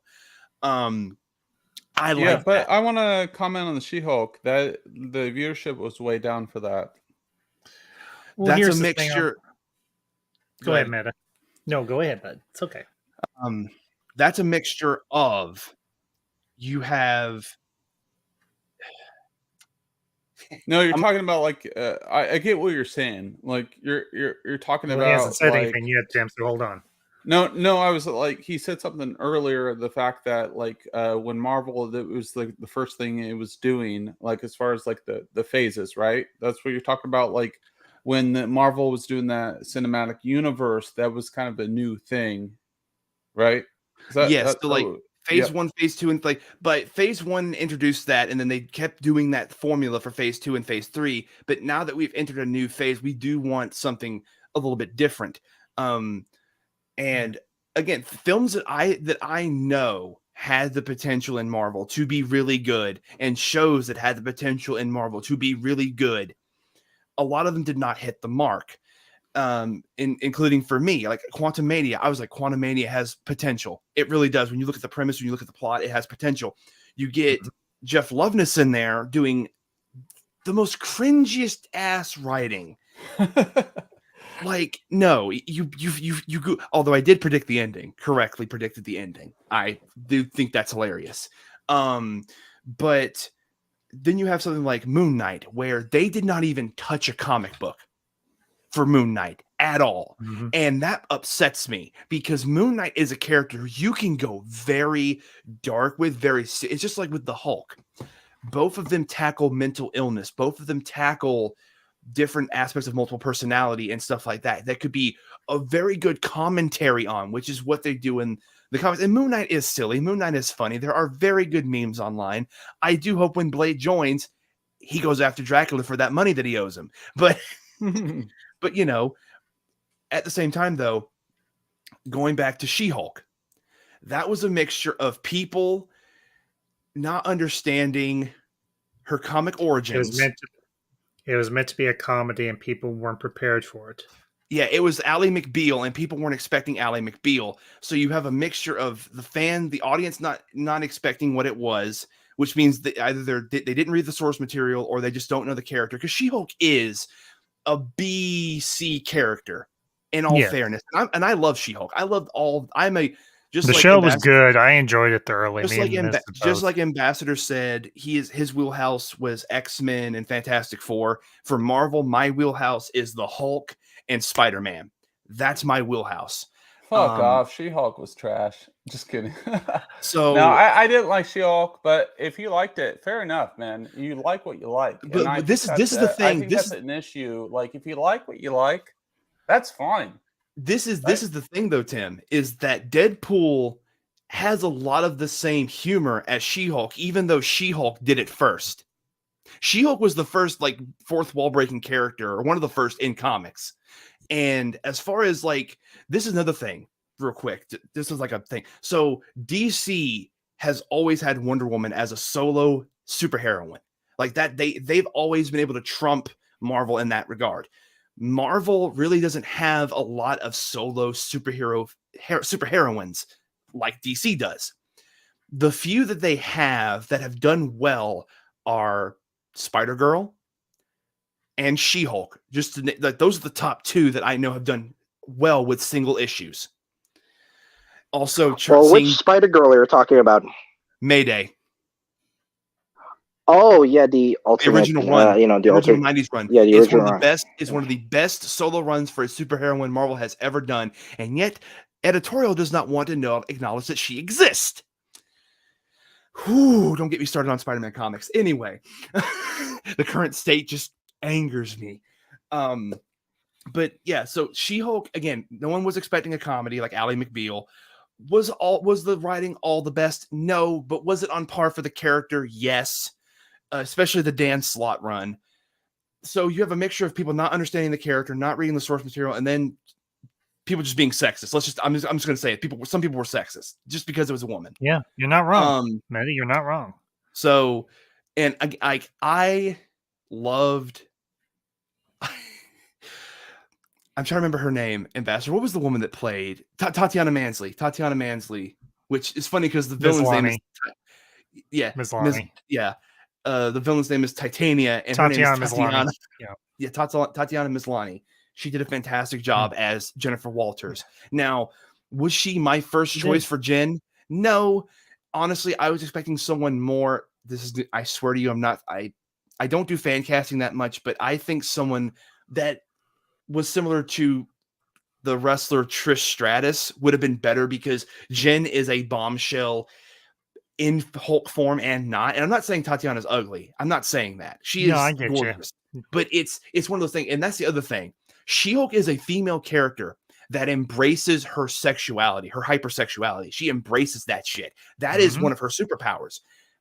And that's what I love about her, is that in this age where like women have to play just as hard as the men, she's been doing that, but she's been doing it her way. That's who She-Hulk is as a character.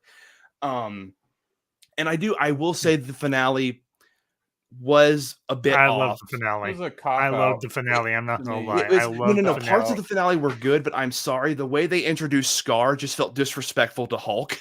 It felt so disrespectful. Yeah, I Bastard might have to son. agree because the I'm CGI for like- Scar looked crappy. And but Bad even that, I'm like, haircut. so they just got the rights back to Hulk, full rights to Hulk back. So that World War Hulk movie. Oh, did they? Yes, they did, and Namor. Friendly, are they able to now make like They are now able to fully make a Hulk movie. Thank you read my God. mind. Because I'm Nice. sorry, The Incredible Hulk is up there for me as one of the best MCU movies. I like the Edward Norton version. Norton did a fantastic job. That is the Dude, Edward Norton yeah, version. man, I agree. I actually really like that film, to be honest. I like the overall aesthetic, the way he looked. I don't like the way he looks now. Like honestly, he's though, not like here's formidable my thing. looking. Here's my thing. Right now, Hulk is in a very bad place in the MCU. Him and He Thor, is, dude. him and He's Thor a got done beta. dirty. I think Hulk has gotten done dirty more than Thor, but that's just me. But here's the thing: Same. if they incorporate this most recent run, the Immortal Hulk run, as what he's going to be in the future of the show of the MCU, we can be back to paradise as Hulk fans, because that is one of the best runs of Hulk in forever. I love that run to death. It takes a look at Bruce's psyche and the different personalities of the Hulk, because it's not just Hulk. There's Savage Hulk, which is the Hulk we know. There's Joe Fixit. There's the Devil Hulk. There's different Hulks inside of Bruce's mind. His brain is splintered. World-breaking Hulk. World Breaker Hulk. Like, I want that to be tackled. I don't want Mark Ruffalo Hulk and I mean that in the sense of Mark Ruffalo just being the Hulk's CG body. I'm done with that. Give me that caliber from 2008. Give me that. Yeah. Like, as a Hulk fan, I'm starving over here. Well, there's one other question I want to bring up before we wrap up and everything, because I want to wrap up here in a few minutes. Okay. This is a question that I posited to another friend and everything. He's streamed with me several times. I've been on his channel, Zach Leary. Some of you may know him and everything. A few of you may have actually streamed with him. I know Tim has. He may be recovering because he works weekends and he works 12-hour shifts on the weekends. So he's probably still in bed asleep, and I don't blame him. But I posited, let me see if I can pull up the question. I'm pretty sure I can. Because I want to phrase this just right. I want to address, but as far as like the new phases, it's kind of just been very dour. And I think we're talking about Oscar Isaac earlier, and I know Ambassador was on some of my streams for that. I think that had the most potential is because it, had an element of like what is reality, what's not. We have this kind of mummy genre. Yeah. That could have been really interesting, but they just didn't hit the nail on it. And then we got this massive kaiju battle at the end, and it just didn't. There are land elements the of Moon landing, Knight. Honestly, I didn't mind that. Moon but Knight. That's I didn't mind that either. There are elements I love and elements I don't. But yeah, Moon Knight should have probably been the best. I feel like it had the most potential to be the best. And also, Oscar Isaac executively produced that, or was one of the producers on that. So, hey, Mountains Elysium, good to see you, buddy. Okay, here's the question I asked Zach and everything. We were actually going to do this on his channel and everything, but we never got a chance to. But I'll posit the question here. Have big studio films hit critical mass with the failure of The Flash, Indiana 5, and is superhero fatigue a factor?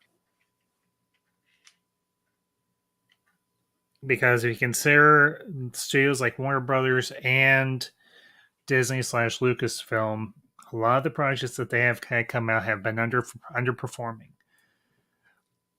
Is the big studio formula starting to show its wear after so many decades of being the only game in town? And not to mention, I'll add one other factor in: streaming, particularly with just about every studio coming out with its own streaming service. I mean, we have Netflix. Obviously, it's its own studio in and of itself.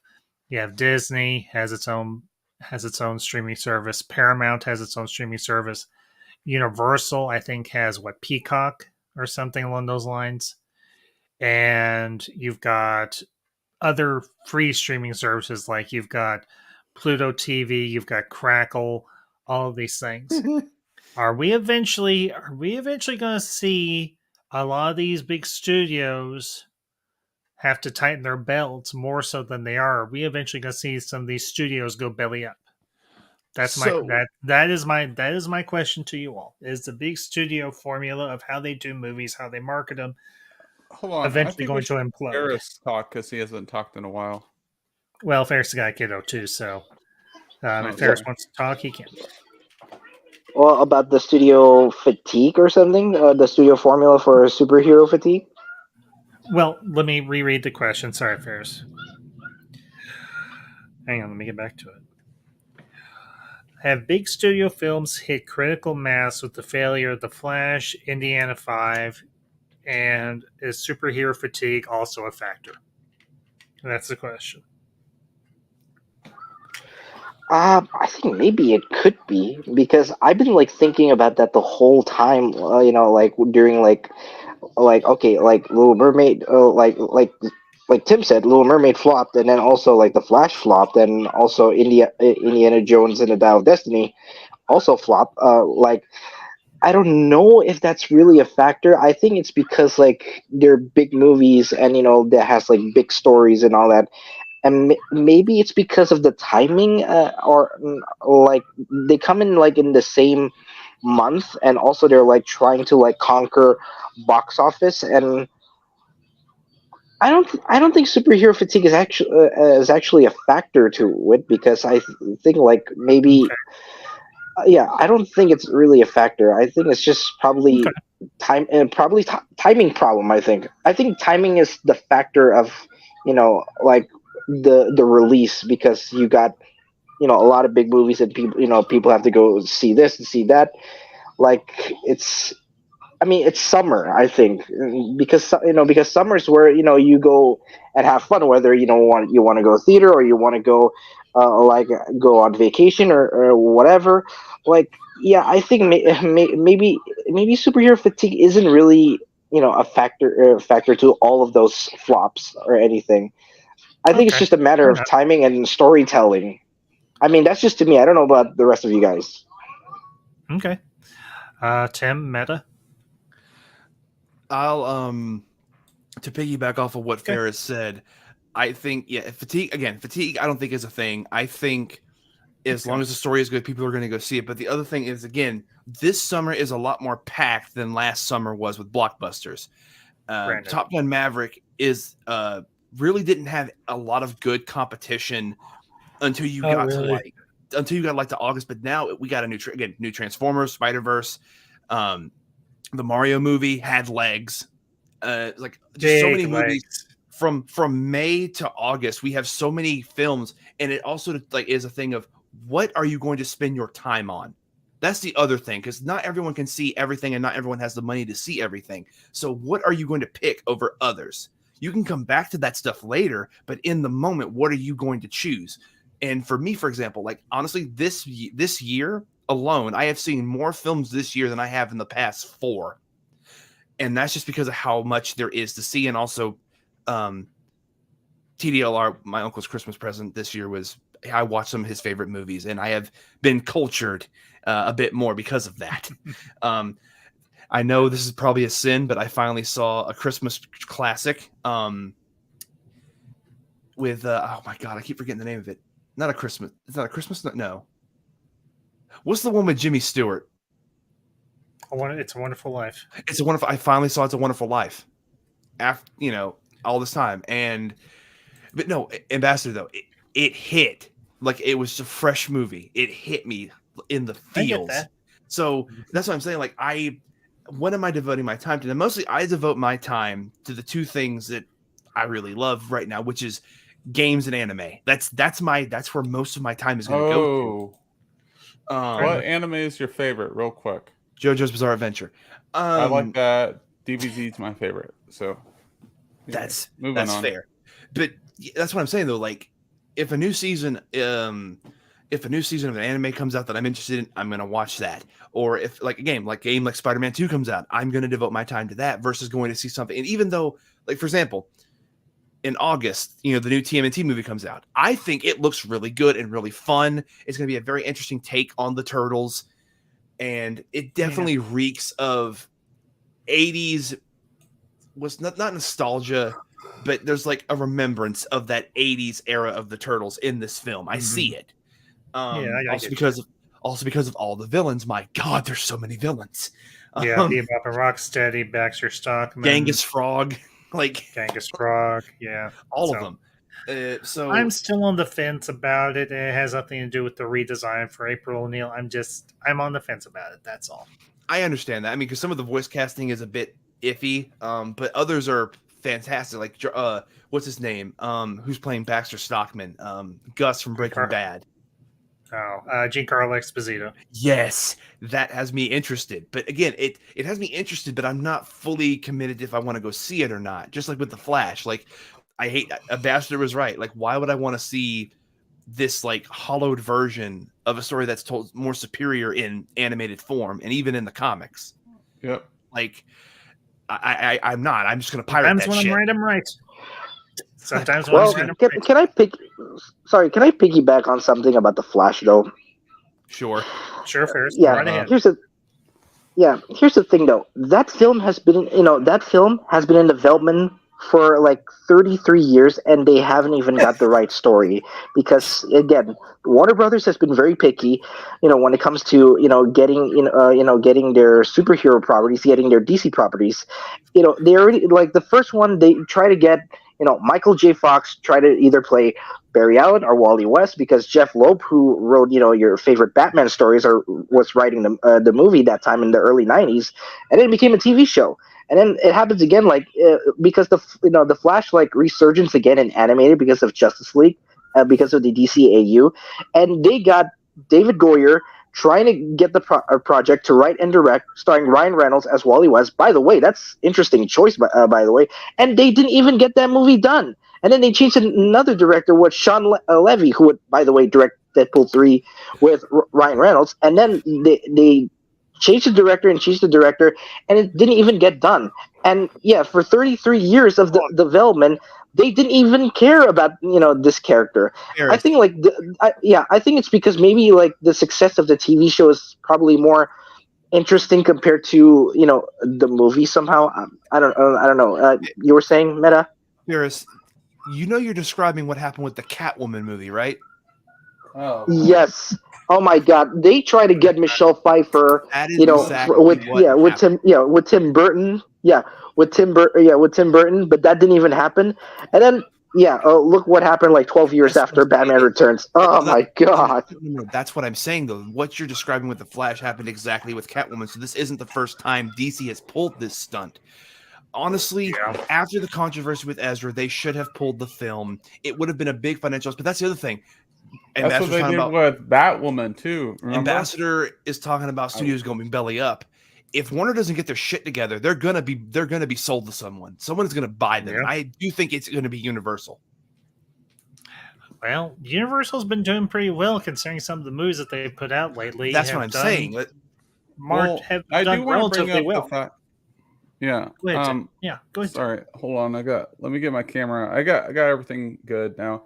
But what I wanted to bring up, the fact that we're calling all these films like these box office, like we're acting like these most recent films are good. They're not good films. Like, we just listed off 5 films.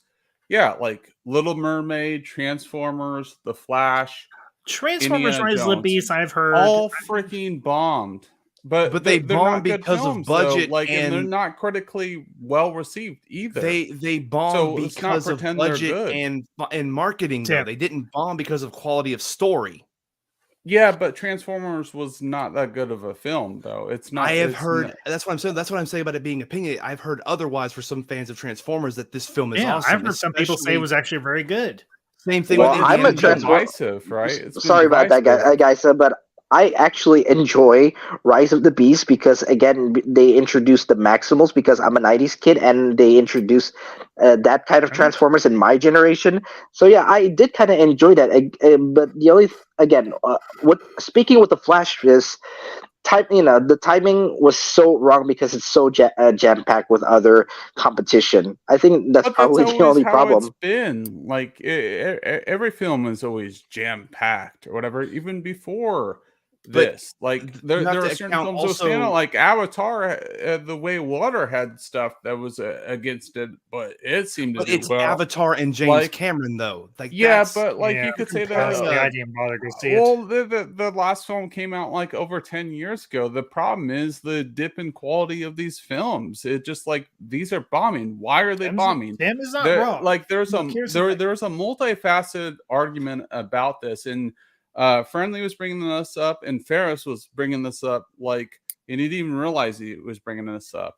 We're trying to understand why these things are kind of bombing. This new element of the streaming service stuff of oversaturation of content to watch. How easy is it to watch it on our screens? Like we have Netflix, we have Amazon, and Twitch, Twatch, whatever else, YouTube. We watch stuff on that. I know I'm being hyperbolic here, but like we have more options now post pandemic that we have ever had before.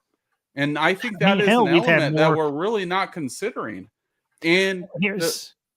oh, good. Go Sorry. ahead, Tim. Go ahead, Tim. Go ahead. Yeah. Say But your thing it now. just like I think it's something that we're not really considering here.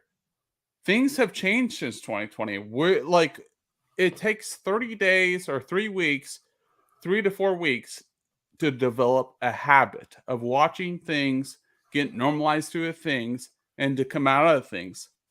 Now I feel like the user, and obviously the rise of the internet, the YouTube reviews, whatever we see, it just like if I see a 2.5 hour movie, and then it's like 20 minutes of credits, and we have to see Nicole Kidman preach to us for like another 2 minutes, Skeletor, tell me why I need to see AMC movie when I'm already in the theater, it's going to draw me off. That's why I didn't go see Indiana Jones.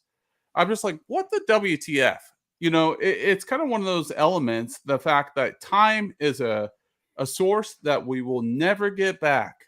And that, like, everything changed at the pandemic. And that's kind of my argument. And I think that's what Ferris was getting to. And I think that's what Friendly was getting to. That, there is a dip in quality, but that also things change after the pandemic. We don't see movies the same way. Maybe that's a different argument, and like the message you are not trying to bring up, but that's what I'm saying. And that's kind of, it did change my mind, man. It did change my mind why I don't go see certain movies. And then also the fact that it just like, I do feel like there's a dip in like the new phase of these movies. I really do. And I feel like the audience is showing it. Like, why are a lot of like Indiana Jones bombed huge? Like a lot of these big tempo films are bombing hard. People are not. It's not just because people are review bombing. They don't seem compelling towards the general going movie audience, and that's true. You can't force people to see something that doesn't seem compelling. They'll buy it if it's compelling, and that's it. Sorry for my rant, but like, no, Tim, it was a well articulated rant, and I can't say I disagree. Yeah. Here's the thing, and I can offer a perspective just because I'm older than you all, and I don't mean to bring that up because y'all are young. I'm not saying because you're younger, you don't have. Just because I'm older doesn't mean that you all don't have. Gandalf is amazing, by the way. But here's the thing.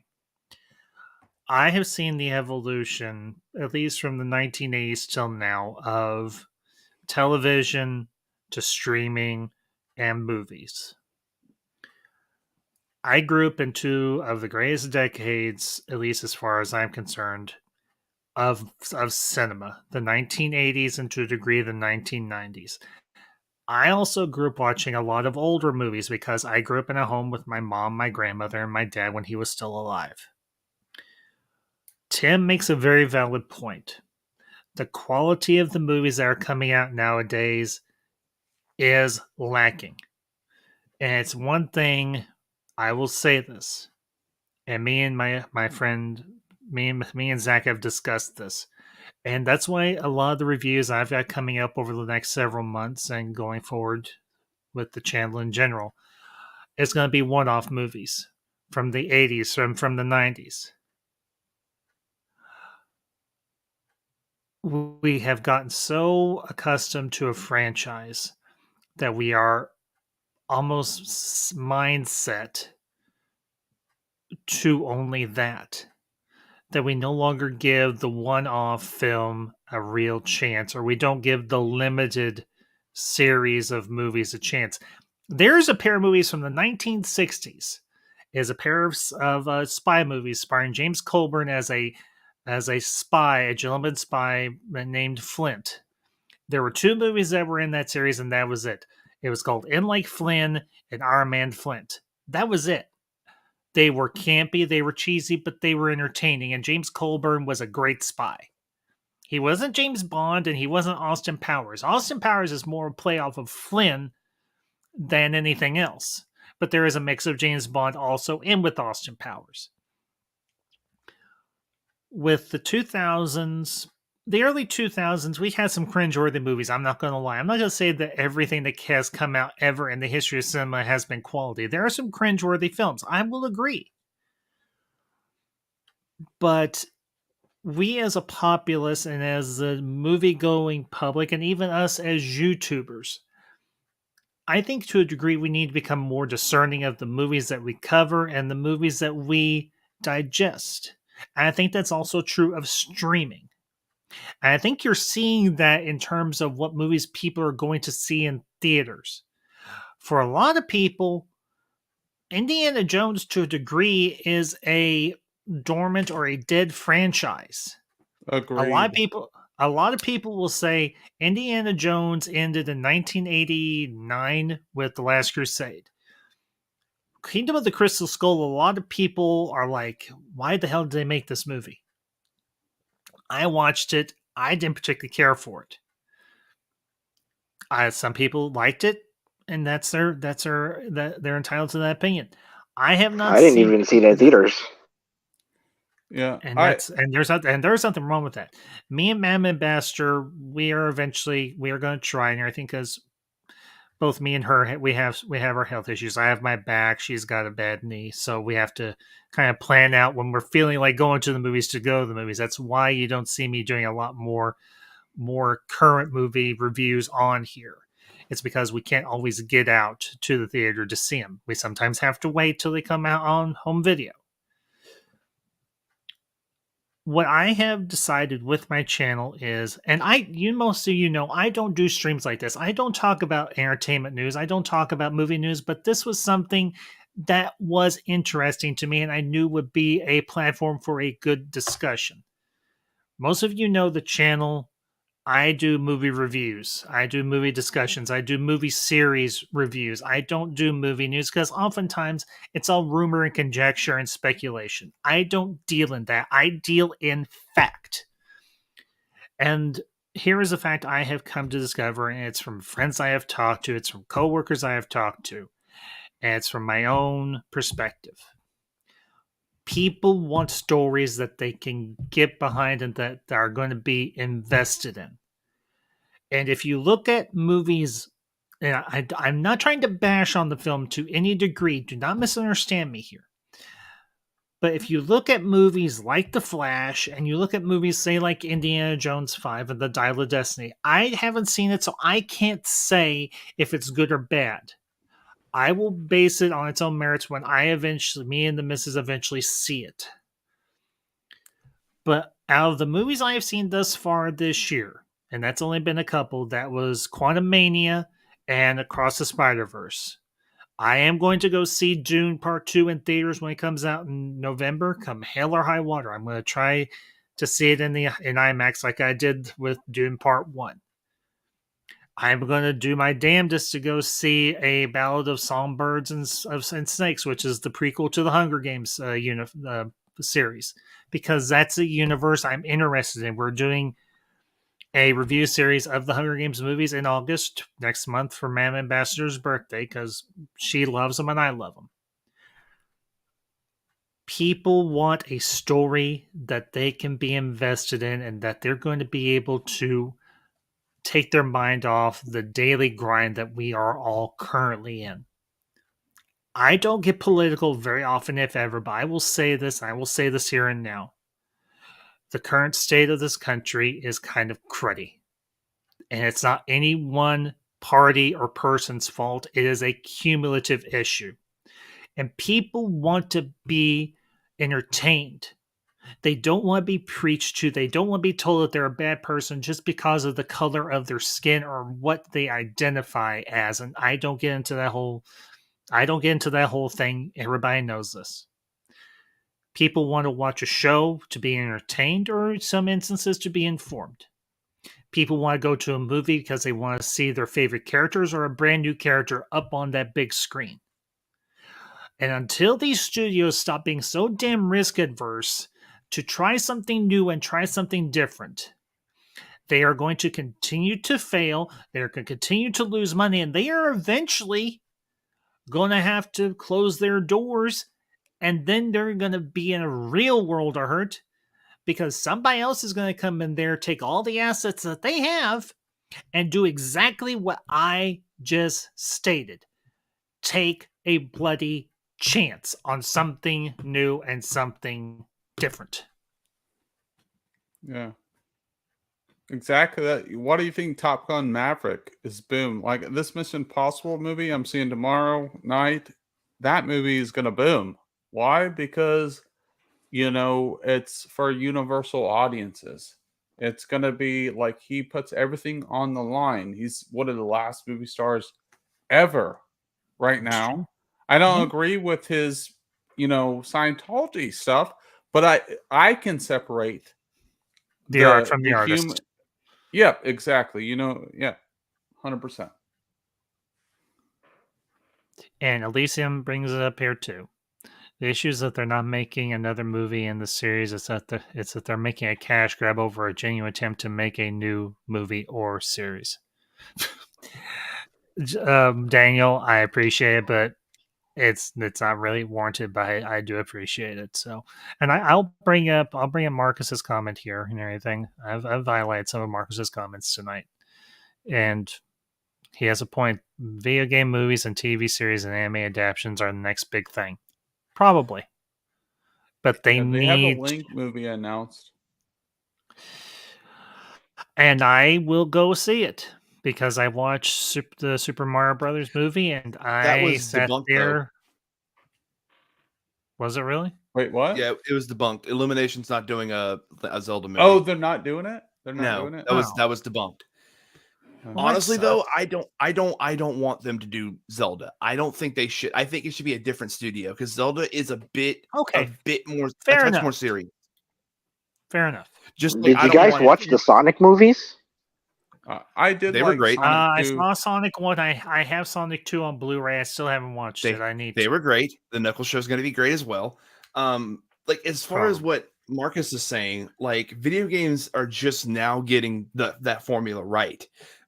Yep. God, like it took them forever to figure that out. But things like Sonic, things like Mario, things like Castlevania on Netflix. I like Castlevania. Showed that you can do video games, but you just can't. It's a certain unique formula, and those are just a few examples. As far as anime adaptations go, I'm sorry. No, I've never seen a successful one of those ever. Dragon Ball Evolution was a failure. Death Note on Netflix was awful. The live Cowboy Bebop, atrocious. Absolutely disrespectful to everything about the anime. They're doing a One Piece that's come on Netflix. One Piece is going to be shit. I think it's going to be trash too. Yep. Well, anime does not everything needs a live action adaptation. Like, and I I'm not even agree. the biggest fan of Disney. I'm not a fan of Disney live action adaptations. I think they're lazy. They're just banking off their They're legacy. soulless. And I will say that Disney is somewhat in a new dark age. They are, because it took I remember the corner turned for them in 2009, 2010, because 2009 was the last time Disney did a 2D animated movie. There was a bit of a confrontation in the studio. Yeah, there was a bit of confrontation at the time, because some people thought Disney should do 3D. Others said no, traditional 2D is Disney's history. We can't abandon that. So the test was to put Princess and the Frog in theaters to see if it did well, and it did not. So that's when the next year Tangled was the first 3D animated movie Disney made, and it did gangbusters. And they haven't looked back from 3D animation since. I'm not disagreeing that Disney is not in a rush, because I've been saying this recently. I'm just saying that, again, like, as far as box office goes, like, I have to agree. I understand he did it to double down on his opinion on Indy 5, but Jarbo does have a point with what he said about the box office. Like, if we do care about the stories, we should really judge them based on how they tell the story versus what money they make. Like, that's one thing Movie Talk I agree. has been obsessed with. I agree. Like, Movie Talk has been obsessed with money, and it does matter to an extent. But the only reason it matters to the studio is if they're going to get their return back on the investment, and if they're going to make any extra on their paychecks. And as far as what Mountain said about not making another movie in the series, they're making a cash grab. Ghostbusters Afterlife would like a word with you, please. I will agree with you on that one. Absolutely. Yes. I think Ghostbusters Afterlife. Ghostbusters is a Afterlife homage, but it continues the story. It does. Yeah, I very disagree much so. somewhat, because like if the story is good enough, it will generate box office. Hey, the sequel's going to be coming out like later this year, right? The sequel to Ghostbusters Afterlife. I don't know. I know they put out a teaser, and I freaked the fuck out. Excuse me, first, but that was what I did. I freaked out. Well, let me roll it back. I think marketing is very important, and you shouldn't have people being overly political, like what Master says. Like, we just want a good story, have something universally for the audience, right? Don't try to be the first, whatever. Just like promote it as like something organic. I all for the film and not be cringe about it. Just So like, with hey, I'm that- here. I appreciate this opportunity, but don't self-identify and be like, try to be, I don't know. So it just with like that- it doesn't really bother me as much as other people, but we're thinking about like the general going movie audience. We're not like all of us on the panel are critics or whatever, reviewers, YouTubers, but we're not speaking for the general going movie audience or people just kind of casually listening or finding the channel. We might be speaking for a particular demographic to one degree or another, but we're not speaking for the entirety of the general movie going public. No. The thing, like, it's go ahead, Meta. As far as like that goes, like, I agree. It depends on how you market it with those certain buzz topics. It does matter. It's one thing, because again, like, I've said this too. I am a big proponent that what a lot of people will call modern day representation is glorified tokenism. You don't care how the character is written. You don't care how the character is portrayed. You just want to see certain character represent this certain race or gender. When I care about how they are written, I do want to see, new Black characters and members of the LGBT, but I want them to be written well and written competently to where it feels natural to the origin, to the story and the motion of the story. Yes, that's one of the main reasons. That's like one of the top main reasons I am currently in the process of being a writer. I'm in school right now for creative writing, because I have ideas for characters that are not just Asian Hulk and Black Iron Man, Iron Woman, and this and that, like Ironheart, like those characters. I remember when they came out, and I'm like, these feel like Totally Awesome Hulk defeats the entire purpose of what Hulk is supposed to be. Stan Lee created Hulk with the intention of him being Dr. Jekyll and Mr. Hyde meets Frankenstein. That was the goal. You've ignored the plot now with Totally Awesome Hulk. I understand you want a new take on the Hulk, but that wasn't the way to go with it. And that's what I'm saying. Like, ignoring what the characters are. If you want a legacy Hulk, that's fine. But there's Scar. You could make She-Hulk, but just don't do it in the way. That's the other thing they did is they made She-Hulk like big as the Hulk, and I'm like, that you took away from what makes her She-Hulk. Like, anyway, but yeah, I think that it does matter, like with how they're written, but at the same time, going to see a movie like Lightyear, which did not do well, it did not do well. However, getting pissy and throwing a fit and making 1,000 videos because you saw two women kiss, I'm sorry. That's irrelevant to the story of the character, of the plot. It's irrelevant. It's also stupid. Yeah, it's irrelevant. Well, it's a children's film, and I don't think sexuality should be pushed. So we're going to disagree. I'm sorry. When you go out, Tim, but when you go my out major in the street, issue here is that Tim Allen is not in the film because that's Buzz Lightyear. Yeah. Okay. So I think that was the big thing for a lot of people was the fact that Tim Allen was not the voice. This film, the film itself makes no sense because this is supposed to be the film that Andy saw in Toy Story that made him want a Buzz Lightyear figure. Yeah. So that would have been a cool concept. That is the concept. That's what it's supposed to be. It just failed. But as far as like that goes, like real quick to run it back, when you go out in the street, that is, film is supposed to somewhat be a mirror to what we see in real life. That is real life.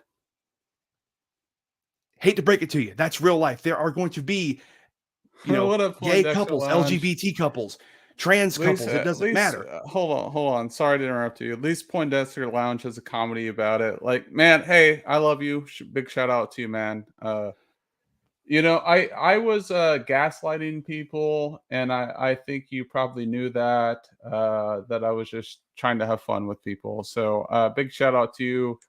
I love you, man. Thanks for being a good sport about it. Sorry, go ahead, Friendly. Sorry for interrupting, man. What I'm getting at basically is, your personal beliefs and personal politics aside, that is real life. There are going to be same-sex couples out in the world. Ignoring that is damaging. I'm sorry, it is. It really just is. That's like in cinema and TV have handled topics like this very well over the years. One of the examples that my aunt brought up was Archie Bunker. Like, there was an episode that talked about race in Archie Bunker that was handled really well. And Archie Bunker at the time was a character that would not fly in today's world, but not even close. No, not even close. But that's what I'm saying. Like, it depends on how you handle the topic is what matters. But yeah, so you have on one end hey, look at this, we have a character that represents this and this and this. Like, that's pandering. People in the LGBT don't like that, and people outside the LGBT don't like that. It's pandering. But on the other end of the spectrum, you just naturally show characters like what was in Lightyear. There's nothing wrong with that, because that's imitating real life. There's a lot of things to rip Lightyear for. You've got art you've got art that imitates real life. Yes. And that is a common thing for a very long time. So, guys, I don't want to be rude or anything. I have loved the discussion the last almost 3.5 hours, but my back is really starting to act up. So I'll let y'all have final thoughts on anything we discussed tonight, and we're gonna call it an evening. So I don't want to be a killer, but okay, Barris, go ahead, bud. Yeah. So final thoughts on regarding the first topic. Okay, Deadpool 3. I've been saying this like many times. I'm excited. I'm really excited and nervous, and I forgot to point that out because but since we already discussed about what happened in the films, like this year flops and everything. I hope like Deadpool 3 breaks all of that. I really do hope that it breaks all of that, and I hope that for Marvel and video games, I hope they continue good, continue good. If they did, if Insomniac did Spider-Man and Spider-Man Miles Morales well, then they can do it better with Black Panther. And again, I'm also nervous about Black Panther, but I hope they're gonna do right, because again, there's multiple like video game production or video game studios that does different Marvel games.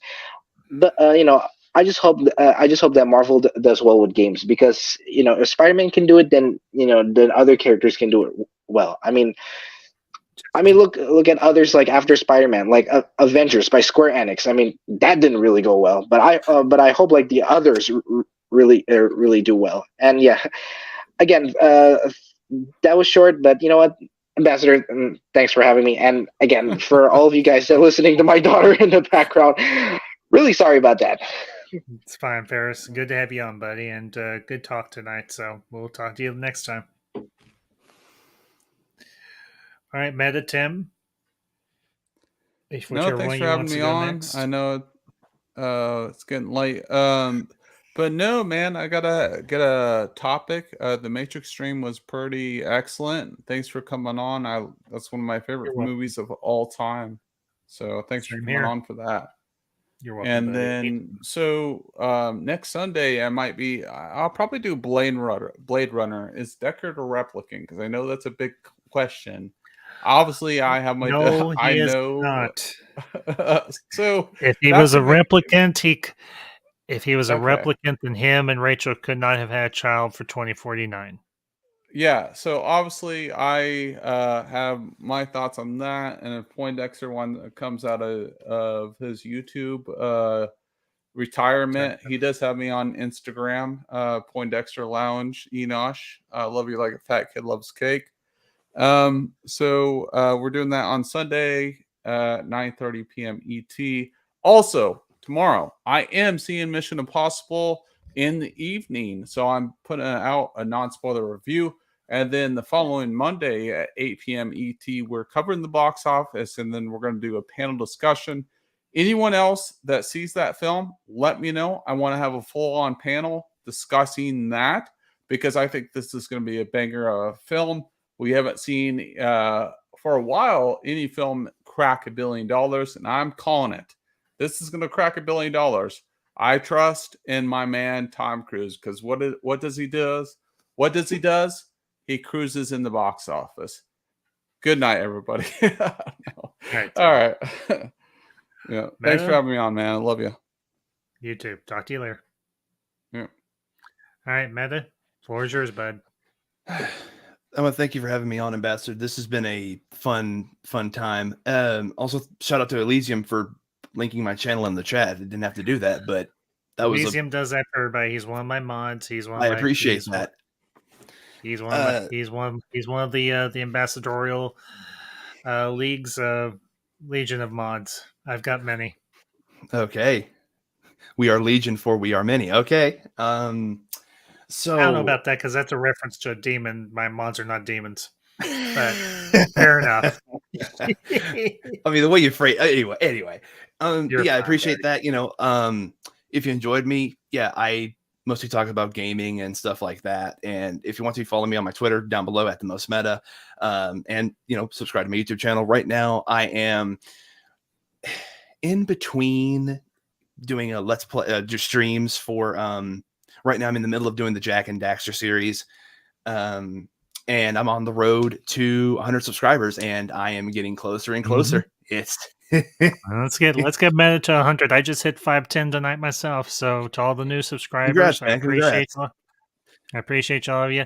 I have not forgotten. I am eventually going to do the 500 subscriber. Who knows? It might be a 600 subscriber. Who knows? Anything at some point. But that means that you can get super chats and stuff now, Ambassador. If I understand YouTube's new, I don't have enough watch hours, and no, I have to be at 1,000. Damn. I have to be at 1,000 subs. They lowered. No. They lowered you have 3,000 watch hours now, right? They lowered the requirements for part monetization. Oh, It's I didn't 500 know that. subscribers for like super chats and stuff like that. Like actual monetization, you need to hit 1,000, but for 500, you can get super chats and all that stuff going.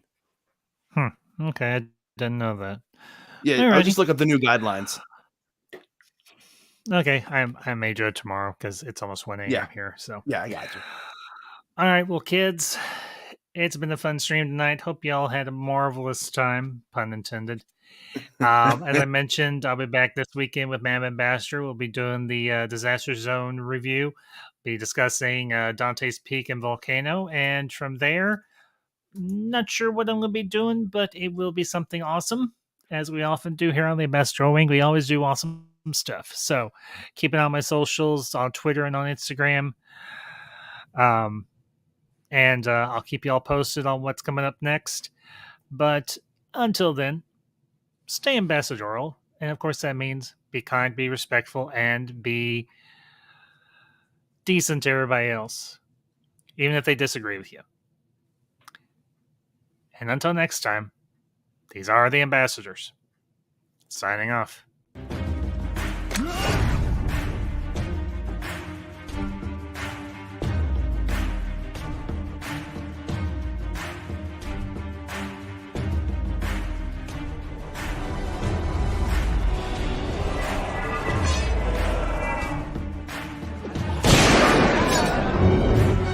Let's be friends. Have you not?